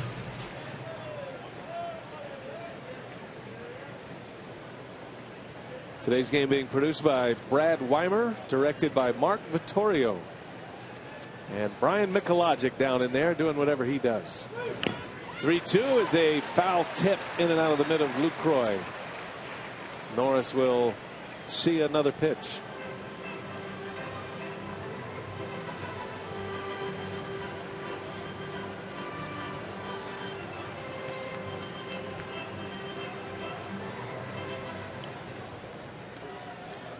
Two up, two down for Nelson. 7th inning. Pitch number 7 could be his last, and a bouncing ball foul. You don't figure Nelson will continue after this inning. Well, you can't go in the seats. It's going to get you an exit.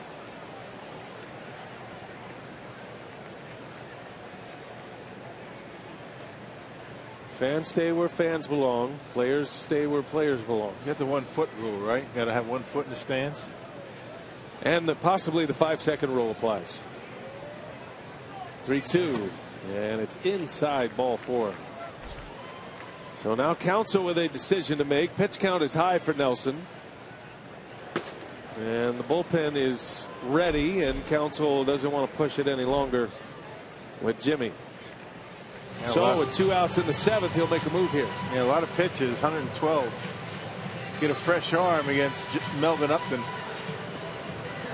Counsell will take the ball. Didn't want to give it up, but he's out.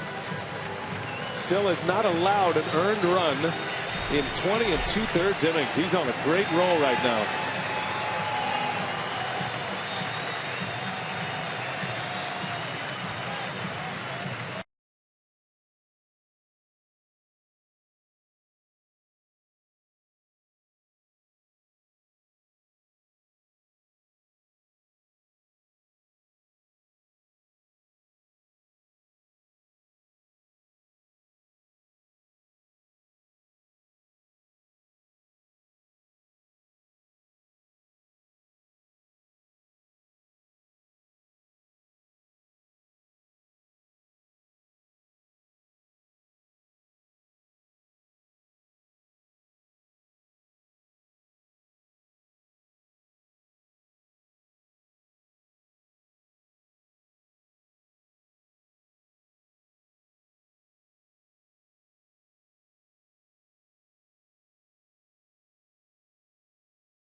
Impressive showing though, Rocky. Goes 6 2/3 And no earned runs here tonight. Marshfield Clinic's shining moment. We'll give it all to Jimmy Nelson in his effort. He started to throw some changeups in the latter part of the ball game tonight. The fastball, as usual, very good on the corners. The comeback two-seamer to get Amarista in the 6th inning, and curveballs, sliders. I mean, he's really turned the corner as a starting pitcher in the major leagues.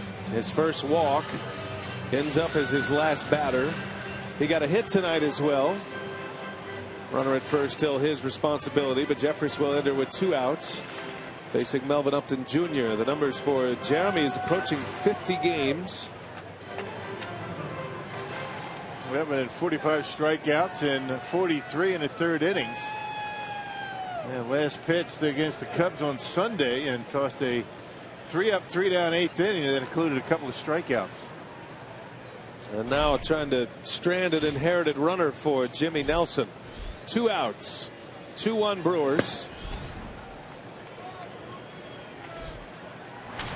Upton is 0 for 2, a strikeout and a fly ball to center.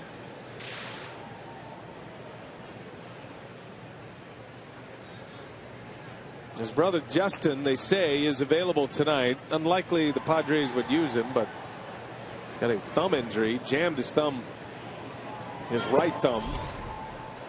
But you still have to game plan for him, and he is a bat off the bench if the Padres need him.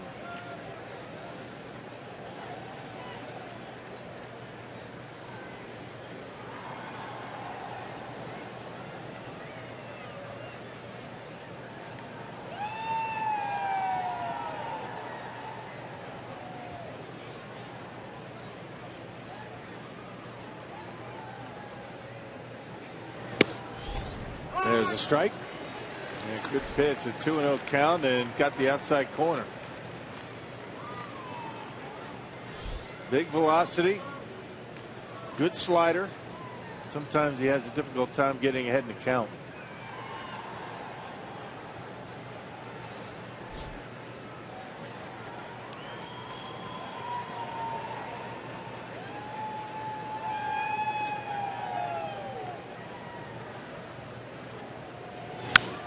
And a drive to right, base hit. Upton hit it sharply. Braun bobbles briefly. Norris didn't see him. He won't advance. So a hard hit ball to right field. And 2 on now with 2 away. It's going to force the hand of Pat Murphy. Padres manager will go to his bench. Brett Wallace will pinch hit. You got Will Smith getting loose in that bullpen. He just started to get loose. And you got Wallace, then you got Amarista, the left-handed hitter, and then the switch hitter Solarte.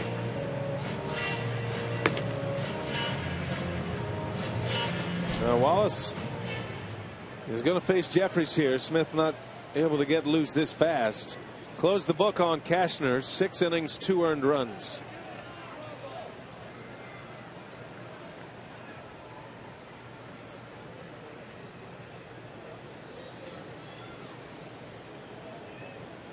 Two on, 2 out. Big spot for Jeremy Jeffress. Pinch hitter Brett Wallace. And there's strike 1. 97 with a fastball. On the inside corner. Good luck trying to get to that. Saw Wallace last night. Came off the bench as a pinch hitter. Stayed in the game as well. Actually drew a walk and a couple of plate appearances. As a pinch hitter, Wallace is 5 for 19.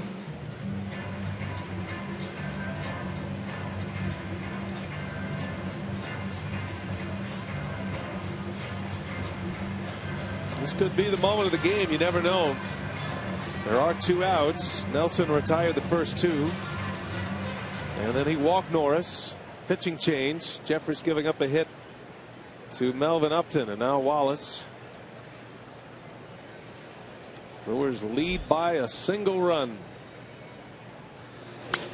And that one's right at Segura. He'll go across. in time to win the inning. So Jeffress gives up a hit but gets through the inning. Stranding 2.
Rewind, and Chris Davis delivering a run. Brewers on the board, had a runner thrown out at the plate, and then after the Padres had tied it in the top of the 4th, Elian Herrera drives in Shane Peterson. The story tonight, though, Rock, again, is Jimmy Nelson. And just continued to throw the baseball well. Did not allow an earned run tonight. 6 2/3, only 4 strikeouts, and that pitch count got him in the 7th inning, but another quality start for Jimmy Nelson. He just continues to get better every time out. See if his bullpen can take it to the finish line. Nelson's ERA dropping to 3.57 with his outing here today, and he's trying to win his 9th game. Kevin Quackenbush is the new pitcher, 2nd year with the Padres, 26-year-old right-hander. He got called up on June 23rd from AAA and has been pretty good. 10 scoreless outings in 12 chances. Overall, 31 appearances and a 294 earned run average for Kevin Quackenbush. A most enjoyable name to say. Here's Lucroy. In the air to right, got jammed a little bit. And Kemp will put it away. 1 pitch, 1 out for Quackenbush. Second time he's been with the Padres. It was up from April 24th to June 10th. And now back. Signed and developed by San Diego. They drafted him back in 2011. The year Ryan Braun won the MVP. Braun just 2 homers shy of Robin Yount's franchise record. That ball is hammered right center field. That's going to go to the wall. Off the wall it goes. Braun on his way to second. The throw comes in late. And Ryan Braun on base for the 4th time tonight. 2 hits, 2 walks, and double number 21 of the season. Well, he hits those like a left-handed pull hitter. I mean, it really doesn't slice as it gets out there. I mean, a frozen rope out there, hits the base of the wall, and he had to hustle into second base because that ball right back to Melvin Upton. And Braun in with a leadoff double. Boy, could use an insurance run. So Braun is there. He's scored a run.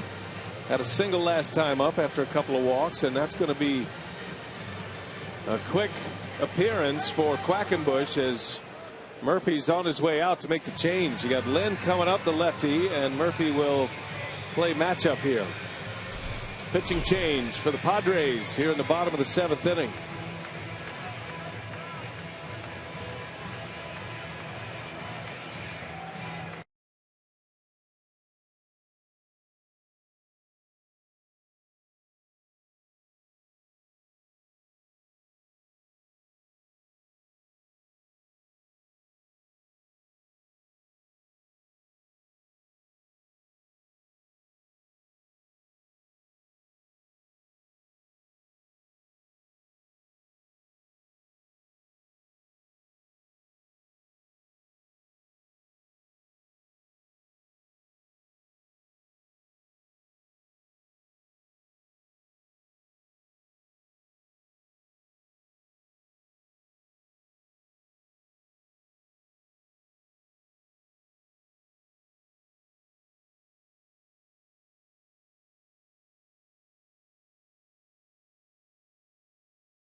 4 killer back in 2011. Mark Zepchinski. Don't forget tomorrow, Miller Lite What's on Tap. Youngman and Ian Kennedy.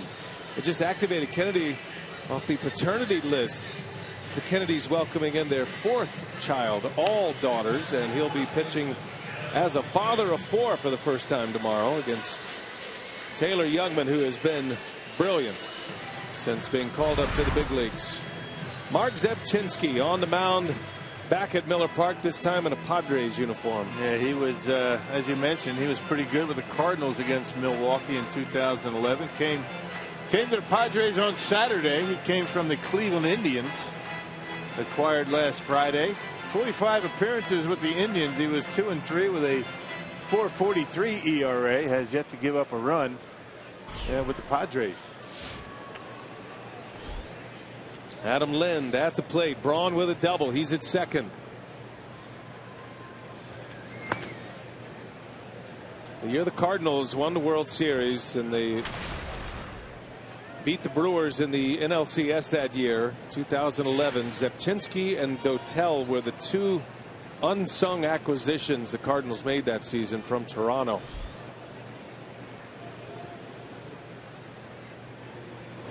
That was a very unusual series in that no Cardinal starter went more than 5 innings in that set. Cardinals won that series in 6. Tony La Russa heavily relying upon his bullpen, and Zepchinski was he just had one of those moments in time you couldn't get to him. Man, hadn't been the same since. I'm not sure he was ever the same before that. Right. But it wasn't just against the Brewers. You know, it was leading up that entire run at the end of the regular season and then on into the division series. They beat the Nationals that year, the Cardinals. Just goes to show you how important not just a good bullpen, but a hot bullpen can be when you get into a pennant race. And down the stretch and into the postseason. Yep. Bullpen, most important part of your ball club. Zepchinski and Lind were teammates with Toronto.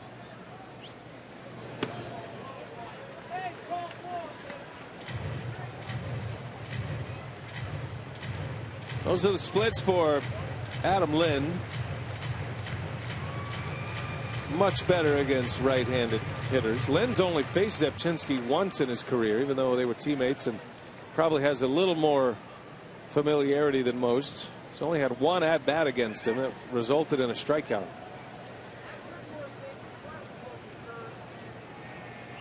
Hitters count 3 balls, 1 strike. Full count. Man, right on the outside corner. Fastball slider for Zepchinski. The R is silent. Is that the only letter that's silent in that name? I'm not sure. I think the C is too. What about the Z? The second Z?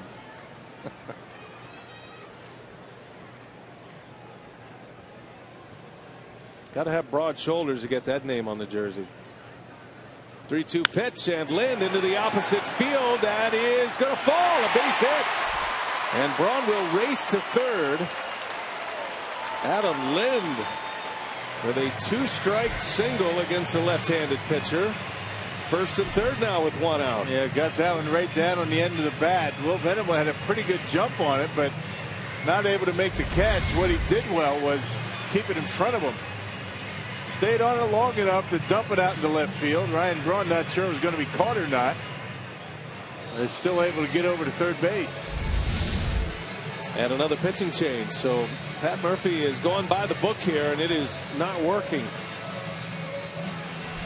Quackenbush gives up the double. Zepchinski the single. And the Brewers are cooking here in the 7th.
And Brewers looking for insurance as the Brewers and Cardinals square off in a weekend series at Miller Park this Friday, Saturday, and Sunday. The first 10,000 fans 21 and older at Miller Park. On Saturday, get a free Brewers Cup courtesy of Miller Lite. Call 414-902-4000 or go to brewers.com. New pitcher for the San Diego Padres, Sean Kelly, 35th appearance, and Pat Murphy playing matchup through this inning. Back to his right-hander with Chris Davis coming up. First and third, one out. Davis takes a slider down and away. Yeah, last outing, only a third of an inning against the Miami Marlins back on August 1st.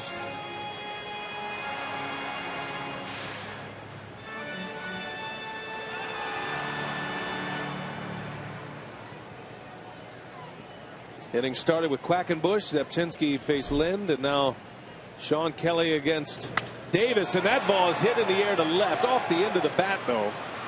And Venable makes a catch. Braun coming in. He will score, and Davis adds to the Brewers' lead with his second RBI.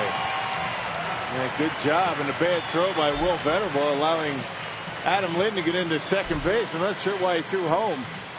That throw's got to go into second. A fundamental breakdown right there. Now a base hit will score another one. Chris Davis able to stay on it long enough to muscle it out there into left field. Our Badger Mutual Insurance run of the game. Another RBI for Chris Davis. So Davis has driven in a pair, 25 ribbies now for the year. Davis able to make it 3-1. Just missed it on the bat by an inch or so. He hits that one on the barrel, and it is long gone. See ya. He had that home run swing at it. So Peterson will be intentionally walked here. Trying to set up that double play. Kelly, a veteran, has been with the Seattle Mariners, the Yankees, and this year with the Padres. So first year in the American League. Playing it by the book, as you mentioned, is Pat Murphy. So Peterson aboard with two away now. Here's Segura. And a chance to add to it here in the seventh inning. Segura has been quiet tonight, 0 for 3. There's a chance to deliver a knockout punch. Brewers have 10 hits, but they've stranded 8.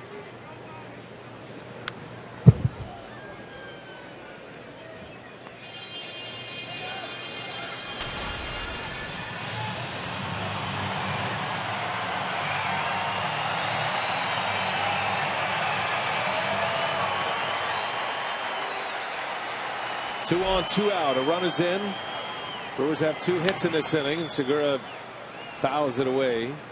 And just seeing Segura, the timing's just not quite right. Just a little bit of an uppercut on the pitch away. And you can see the shoulder come up, the front shoulder come up, back shoulder down, and uppercutting. That's why he's fouling him off. When he's going well, he's lining that ball in the right field.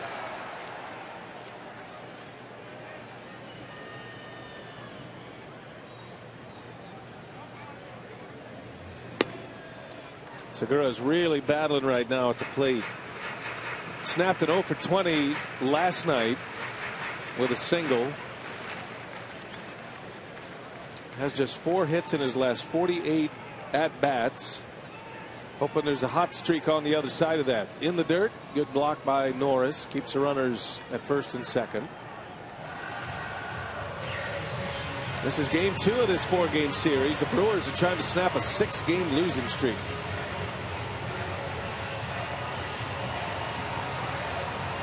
And still 5 to go on the homestand after tonight, with the Cardinals coming in Friday.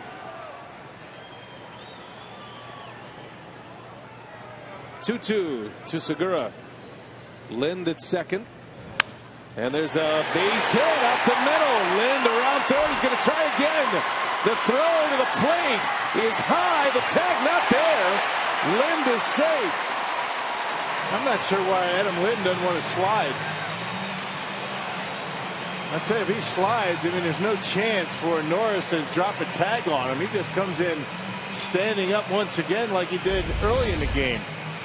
Question is, did he avoid the tag? One. Second, did he step on the plate? I think they got him on the arm. Well, he got him on the arm. Now, if he slides, he's out. He's safe easily. I'm not sure why he doesn't want to slide. And they're going to go to the replay. Let's see. Check out the left arm, the right arm. Well, maybe he missed him. I don't know. Well, the first angle gave us the best look. We'll see if this can pick it up here. It's a heck of a play by Norris. Problem is here, you don't know where home plate is, and I don't know. It looked like he got him on the if he slides, he's going to be safe. I don't know why he's not sliding. That's the second time. What if the bat had anything to do with it? The bat was sitting right there in the sliding path. Well, the job of the home plate umpire and or the on deck hitters to get rid of that bat. So this is going to go to a challenge. Melvin Upton's already thrown out a base runner tonight, and it looked like the tag went on the left arm of Lind, but we'll see. Larry Vanover's the crew chief. He also made the call. The man facing us. In the one angle, you can see, the tag, but you can't see home plate. The other angle, this is the angle right here that you really can't see if he makes any kind of contact or not for sure. On the other angle, you can see a tag, but you can't see where the foot comes down. If he slides, he's safe easily. Yeah, you're right. Bottom line. Well, we got a challenge here by the Padres. If he is out, it will end the inning. Take a run off the board. It'll be 3-1.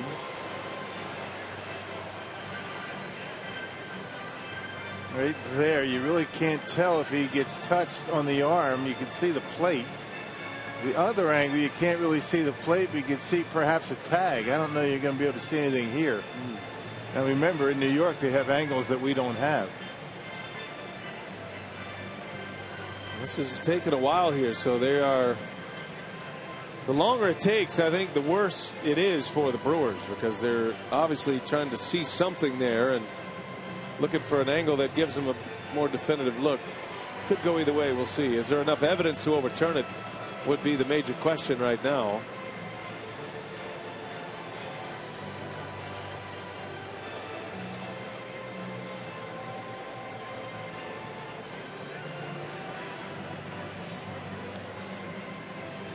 Larry Vanover patiently waits with the rest of us. Here it comes. Call has been made, and what'll it be? Safe. The Brewers get one. So Lind is in there, and Melvin Upton cannot believe that they called him safe right there. He was sure that Lind was tagged out. So the Brewers get a run on the board, an RBI for Gene Segura, and it's 4-1 Milwaukee. The call stands, which means there wasn't enough evidence to overturn it. And Adam Lind's probably the dugout saying, I was out. Doesn't matter now.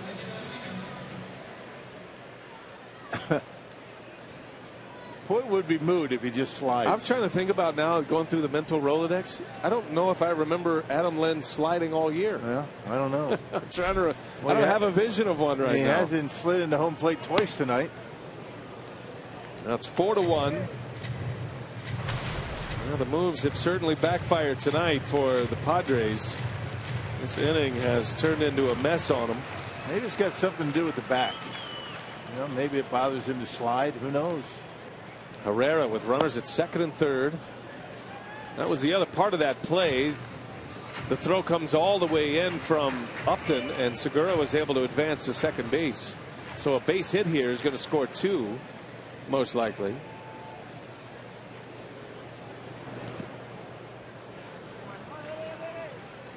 It's a kind of inning the Brewers needed. A little tack on opportunity. A 2-1 lead when the inning began. They lead it 4-1 now.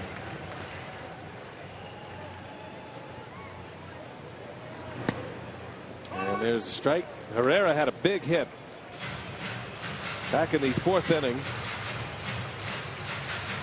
was a runner at third, 1 out. He was up there in a 3-2 count with the pitcher coming up next. And he was able to deliver with a little jam shot base hit that found the hole between short and third. Did he go? Yes, he did. And on his way to first, Norris secures it. That will end the inning. But the Brewers get 2 insurance runs on the board. 4-1 Milwaukee as we go to the 8th.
Potawatomi Hotel and Casino.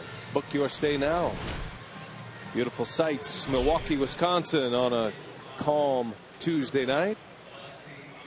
No better place to be in the summertime than in the upper Midwest. So changes here, Rock, as Counsell will tighten up his D with Logan Schaefer in center field. That's going to move Peterson over to left. And the Brewers lead 4-1 going into the 8th. 6 outs away from snapping this losing streak. Jeffress back on the mound. Got Amarista starting it, then Solarte the switch hitter. Bullpen is quiet for now. Will Smith was loosening last inning. Not going to take him long. I think he was ready.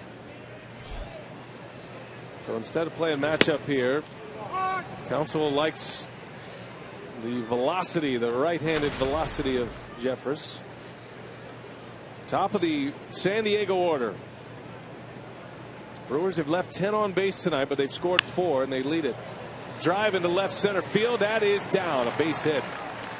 And right out of the gates, the Padres come out swinging in the 8th. A double for Alexi Amarista. Been a tough out, hadn't he, in this series? And taking that one to the opposite field. He had a triple and a double in last night's ball game. 3 RBIs and now a double to lead off the 8th. He's racking up some extra base hits. Had a triple and a homer on Sunday. A game tying 9th inning homer against the Marlins. A game the Padres would lose in extras. But he's hot right now. And here is Solarte, who hit 2 home runs yesterday.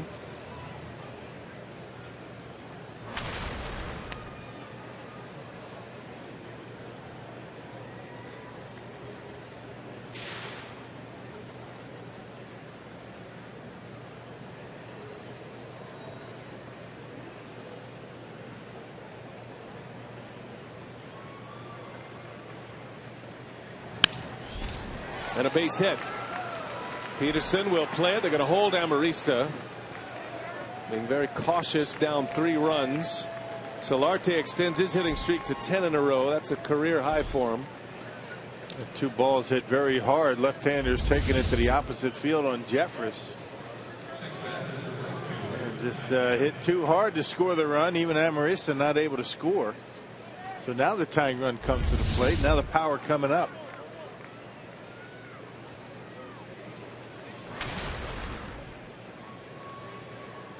Matt Kemp Had a sharply hit single last time up in the 6th. Reached on an error and scored the lone Padre run in the 4th. He's 1 for 3 tonight. 2 on, nobody out. Well,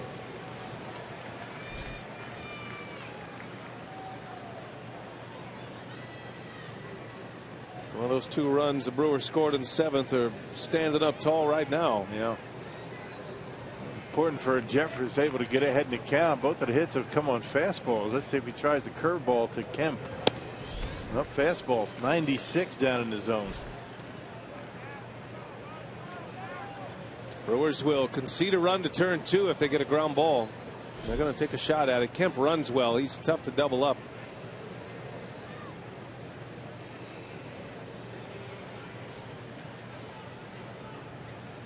One ball, one strike. And that's right to Jeanette. Line shot. Kemp is out. I think if Jeanette had it to do over again, he might just drop it real quick, a la Robbie Alomar, and maybe start a double play. Yeah, nice job by Jeremy Jeffers, able to get that fastball in on his hands, and that's how strong Matt Kemp is. Check this out. Even when the ball in on him, able to hit it hard. And Matt Kemp, you see his reaction. So that'll do it for Jeffers. You got the left-handed hitting Alonso coming up. 1 away. Padres have him at the corners and a pitching change.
Here, the Brewers and the Padres.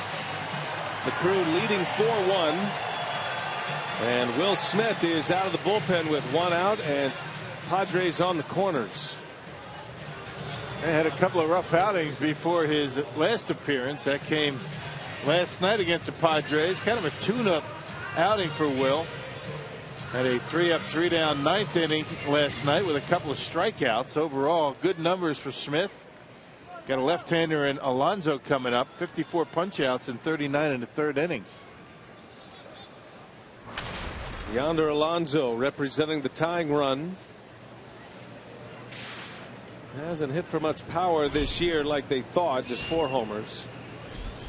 But he does hit in the middle of that lineup as a cleanup hitter, and a big hack on the first pitch.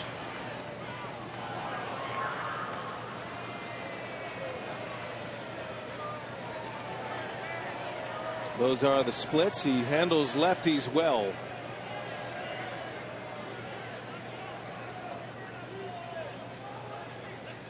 Brewers needing a ground ball here to turn up a double play and get out of this mess. 1st and 3rd, 1 away. And Alonso able to take it. And figure Smith to attack Alonso with that slider down and away. He's left a couple up. He's given up a couple of home runs.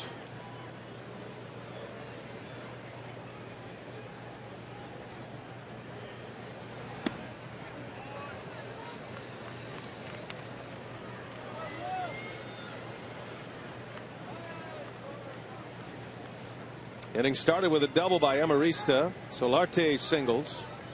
Alonso has grounded into the most double plays on the Padres club this year. 12 of them. 2-1 the count, and a hot shot into the Brewers dugout. Wow, look out. That was over there in Sophia, Woody territory. Everybody all right down there? Kind of dangerous down there at his homestand. Looks like everybody's all right. And a souvenir for a young fan.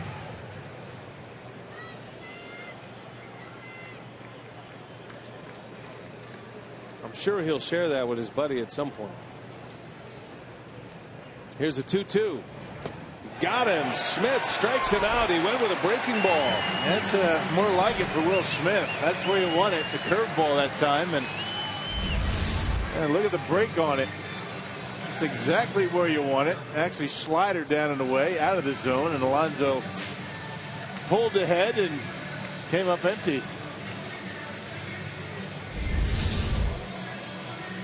So still at the corners. Now 2 outs. And here's Jed Jerko. Got to look out for that first pitch with this guy. He's 0 for 3 tonight. Homered last night. He's got some power. Starts him with a breaking ball in there for a strike. Little get over curveball spinner from Will Smith. 79 miles an hour.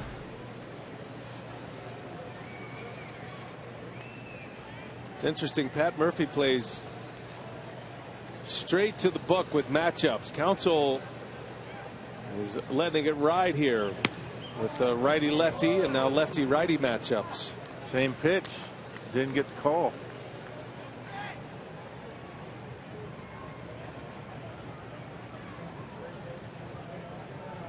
Sometimes you just can't watch. 1 ball, 1 strike. Jerko takes 2-1. The splits for Jerko, and he has a lot more success against left-handed pitching. Faces right-handers more often. Just more right-handers in the league. About a third of the at-bats against lefties. Did he go? Yes, he did. 2-2 now. And not messing around with a fastball middle in. That's a pitch that Jerko can knock out of the ballpark. And only thrown him 1 fastball in this sequence, and that was up and away.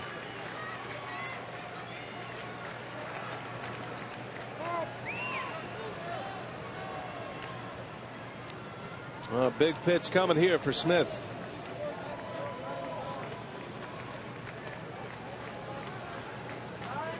Padres had 1st and 3rd with nobody out. Brewers have a chance to get out of it. And a swing and a miss. He struck him out. Will Smith with the big hook strikes out Jerko. San Diego strands runners at the corners. Still 4-1 Milwaukee as Smith comes up big in the clutch.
Couple of big strikeouts to end a threat for San Diego in the 8th inning.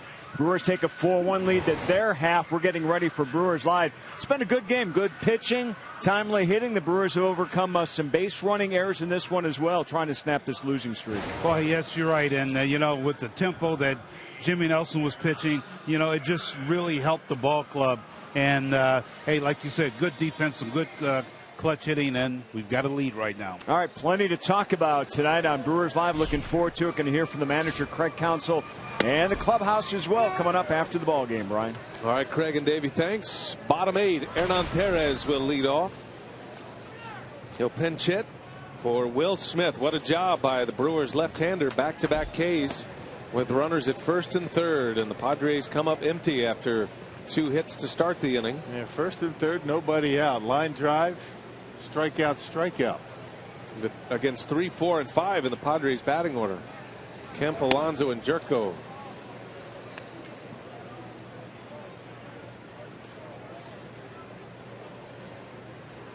Kelly back out there.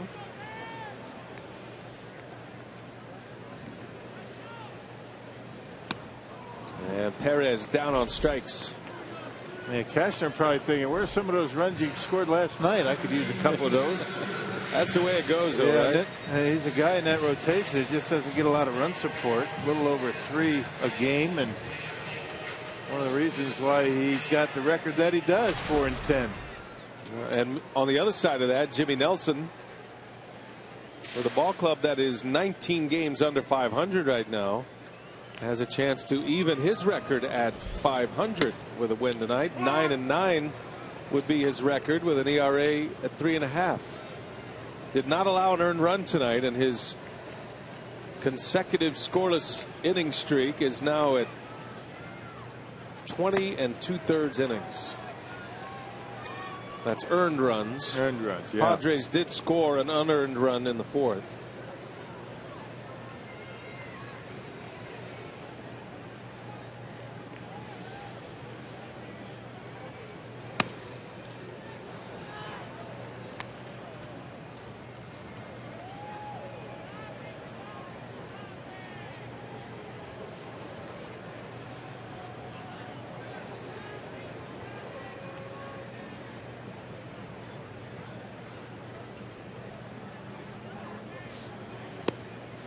Jeanette didn't mean to do it.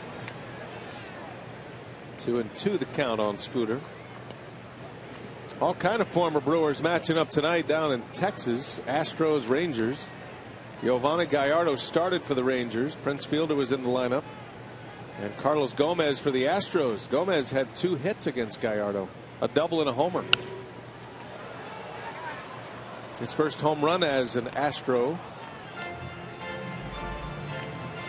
Texas leads that game 4-3. Bottom of the 8th in Arlington. A win tonight for the Rangers. They're at an even 500, and you start to think about the Rangers. That's something. As a wild card potential team now that they have acquired Cole Hamels. Teams at 500 at this point in the season still thinking about the postseason. That's good for baseball, though. Keeps you in it. Keeps a lot of different cities, a lot of different fan bases actively involved in what's going on.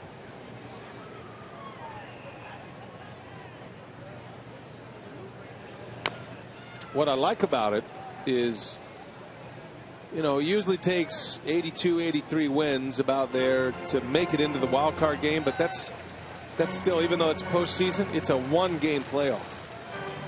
And so the division winners, the team that goes 162 games and wins their division, they are protected, meaning they go into a best-of-5 series in the division series. So that's why I like this version a lot more than the old version. Jeanette pops this one up, and there is out number 2. I agree with you. That makes a lot of sense. That second wild card has been a nice addition to postseason. You hope they don't expand anymore.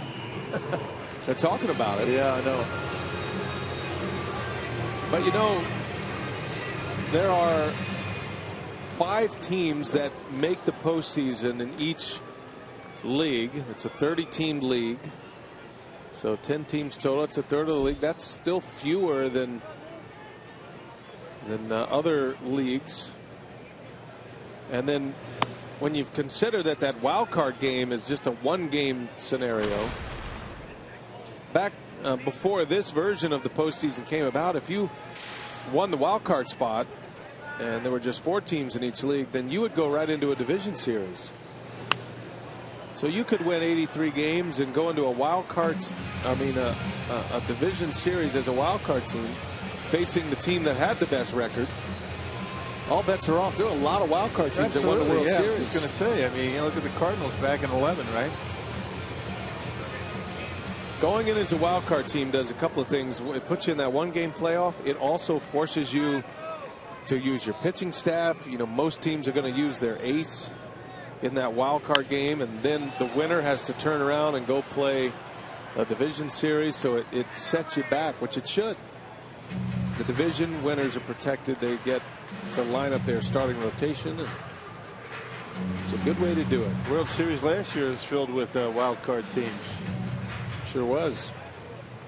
Yeah, the Royals making that run all the way to the World Series. Won 8 straight playoff games. Giants beat the Pirates in the wild card game.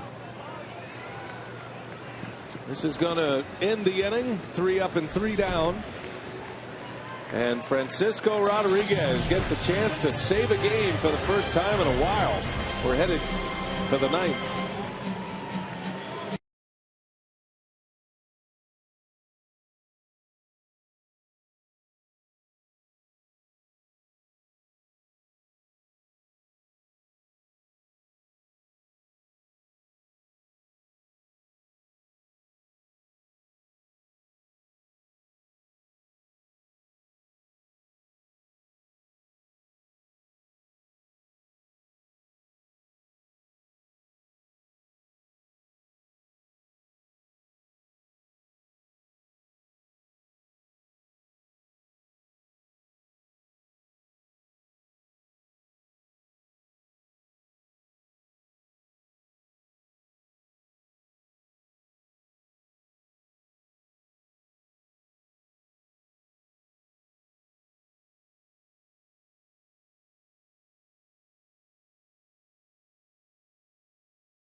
Brewers are hoping the Blues are over here after dropping 6 straight, trying to win one tonight against the Padres of San Diego. Hernan Perez will stay in to play third base.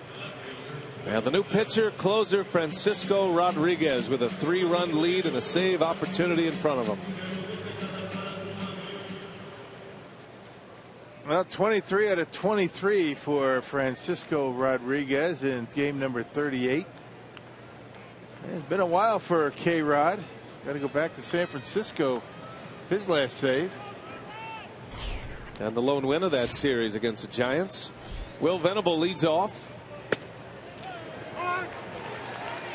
K-Rod did pitch on Sunday. Had a perfect 9th inning. Couple of strikeouts. Non-save situation. 42 Ks in 37 innings this year.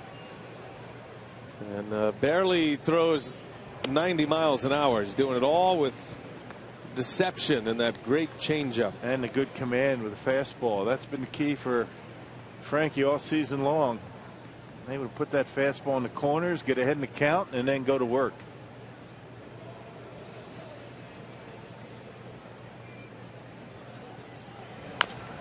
Venable on the ground. Lynn's got it, and he'll take it to the bag for out number 1. The last time Frankie blew a save, it was against San Diego. It was last year, August 27th of last year at Petco Park.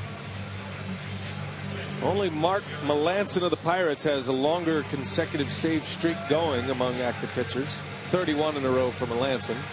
K-Rod's at 28. Converted all 23 this year. Named to his second NL All-Star team this year.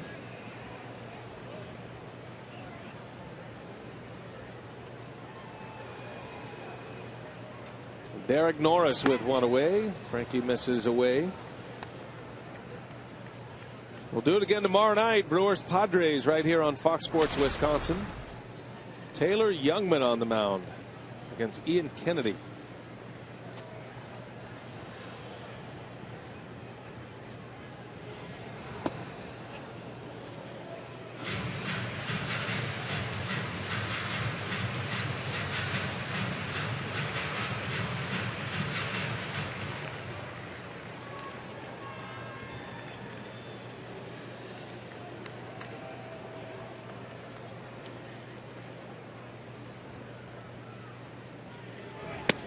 There's a strike. 2-1. Frankie is 6 saves away from catching Joe Nathan, who's out for the season. Season-ending surgery. 377 career saves for Nathan. 7th on the all-time list. K-Rod's currently 8th. And a swing and a miss. 2-2 on Norris. Yeah, fastball down, right down the heart of the plate and over the top of it. Change-up time now for Rodriguez. I love looking at that list. Trevor Hoffman on that list. 601, second all-time, headed to the Hall of Fame. Works with the Padres. 2-2 to Norris. Fouls it away. Trevor had a couple of years here. He got his 600th career save. The first pitcher ever to reach 600 saves right here in Milwaukee. Yeah. One of those great moments. 2010.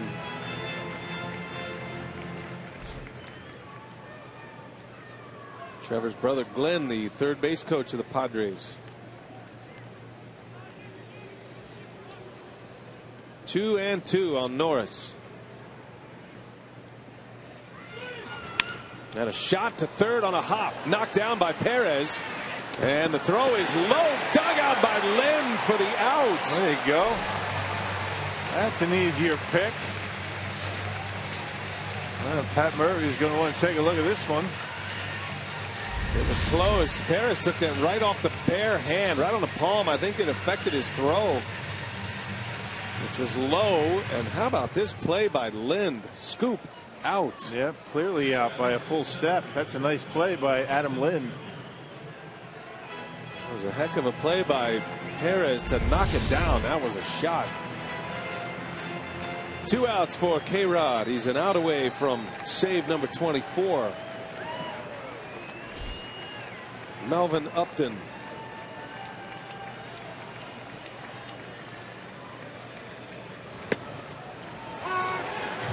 Well, Jimmy Nelson continues to be the headliner. Every time he's pitched recently, he's been fantastic. 6 2/3 today, no earned runs. In line for win number 9. It would be his 6th win in his last 7 decisions. And 3 in a row. 3 straight decisions. Got a no decision his last time out against the Cubs. Turn the corner, certainly. Well, he was sitting there 3rd week of June at 3-8. ERA over 4. And he's got a chance to go to 9-9 with an earned run average at 3.5 right now. 1-1 pitch. Curveball strike. 1-2.